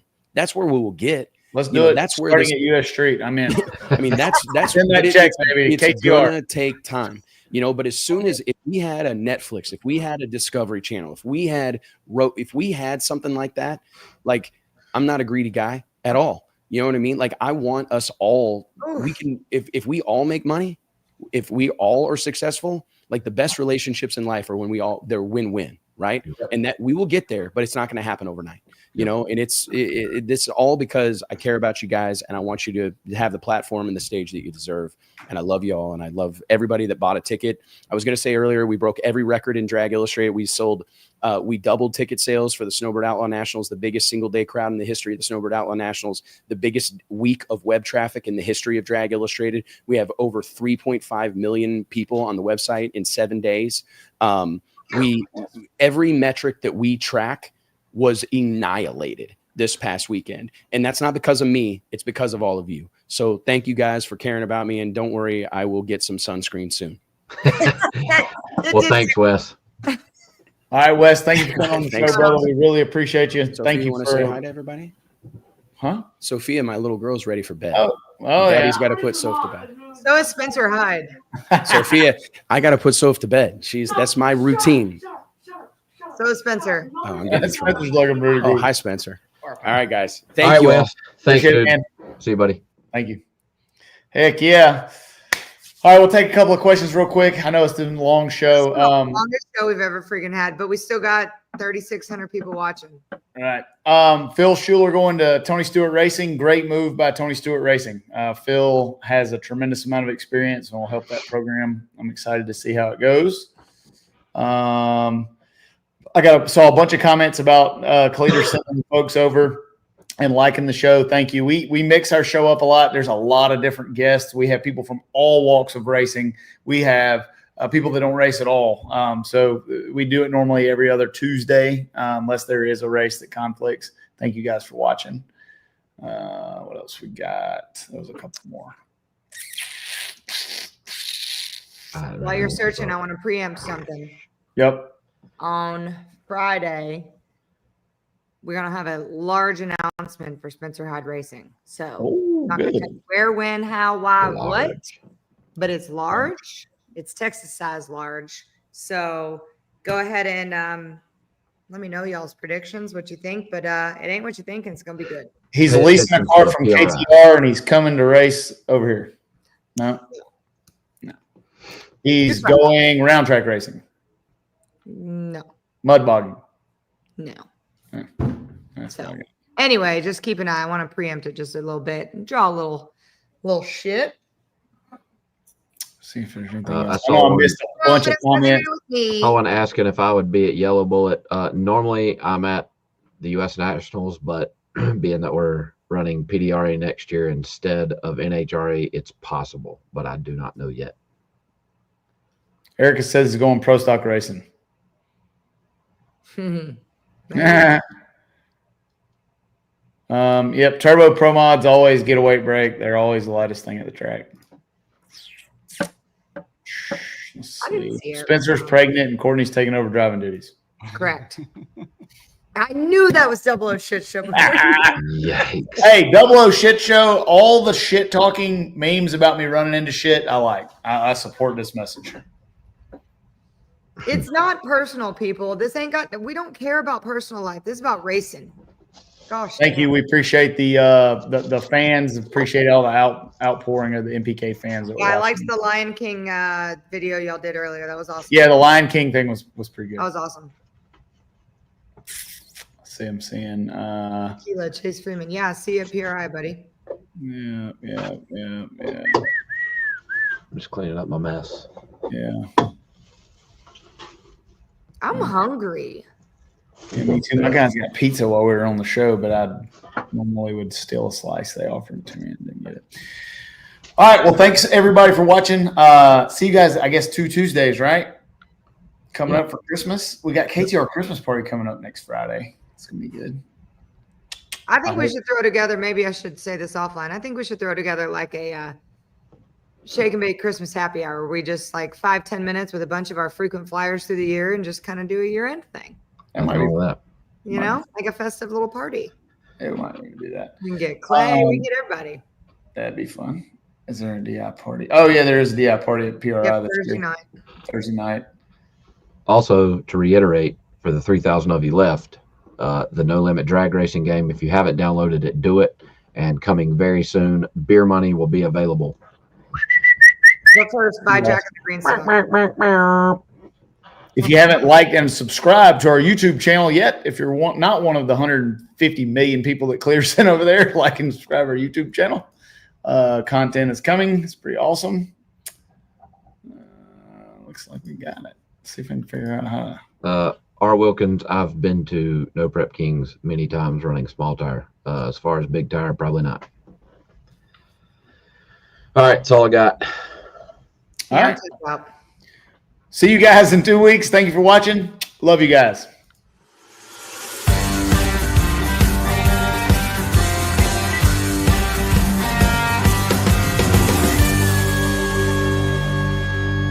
Shake it back!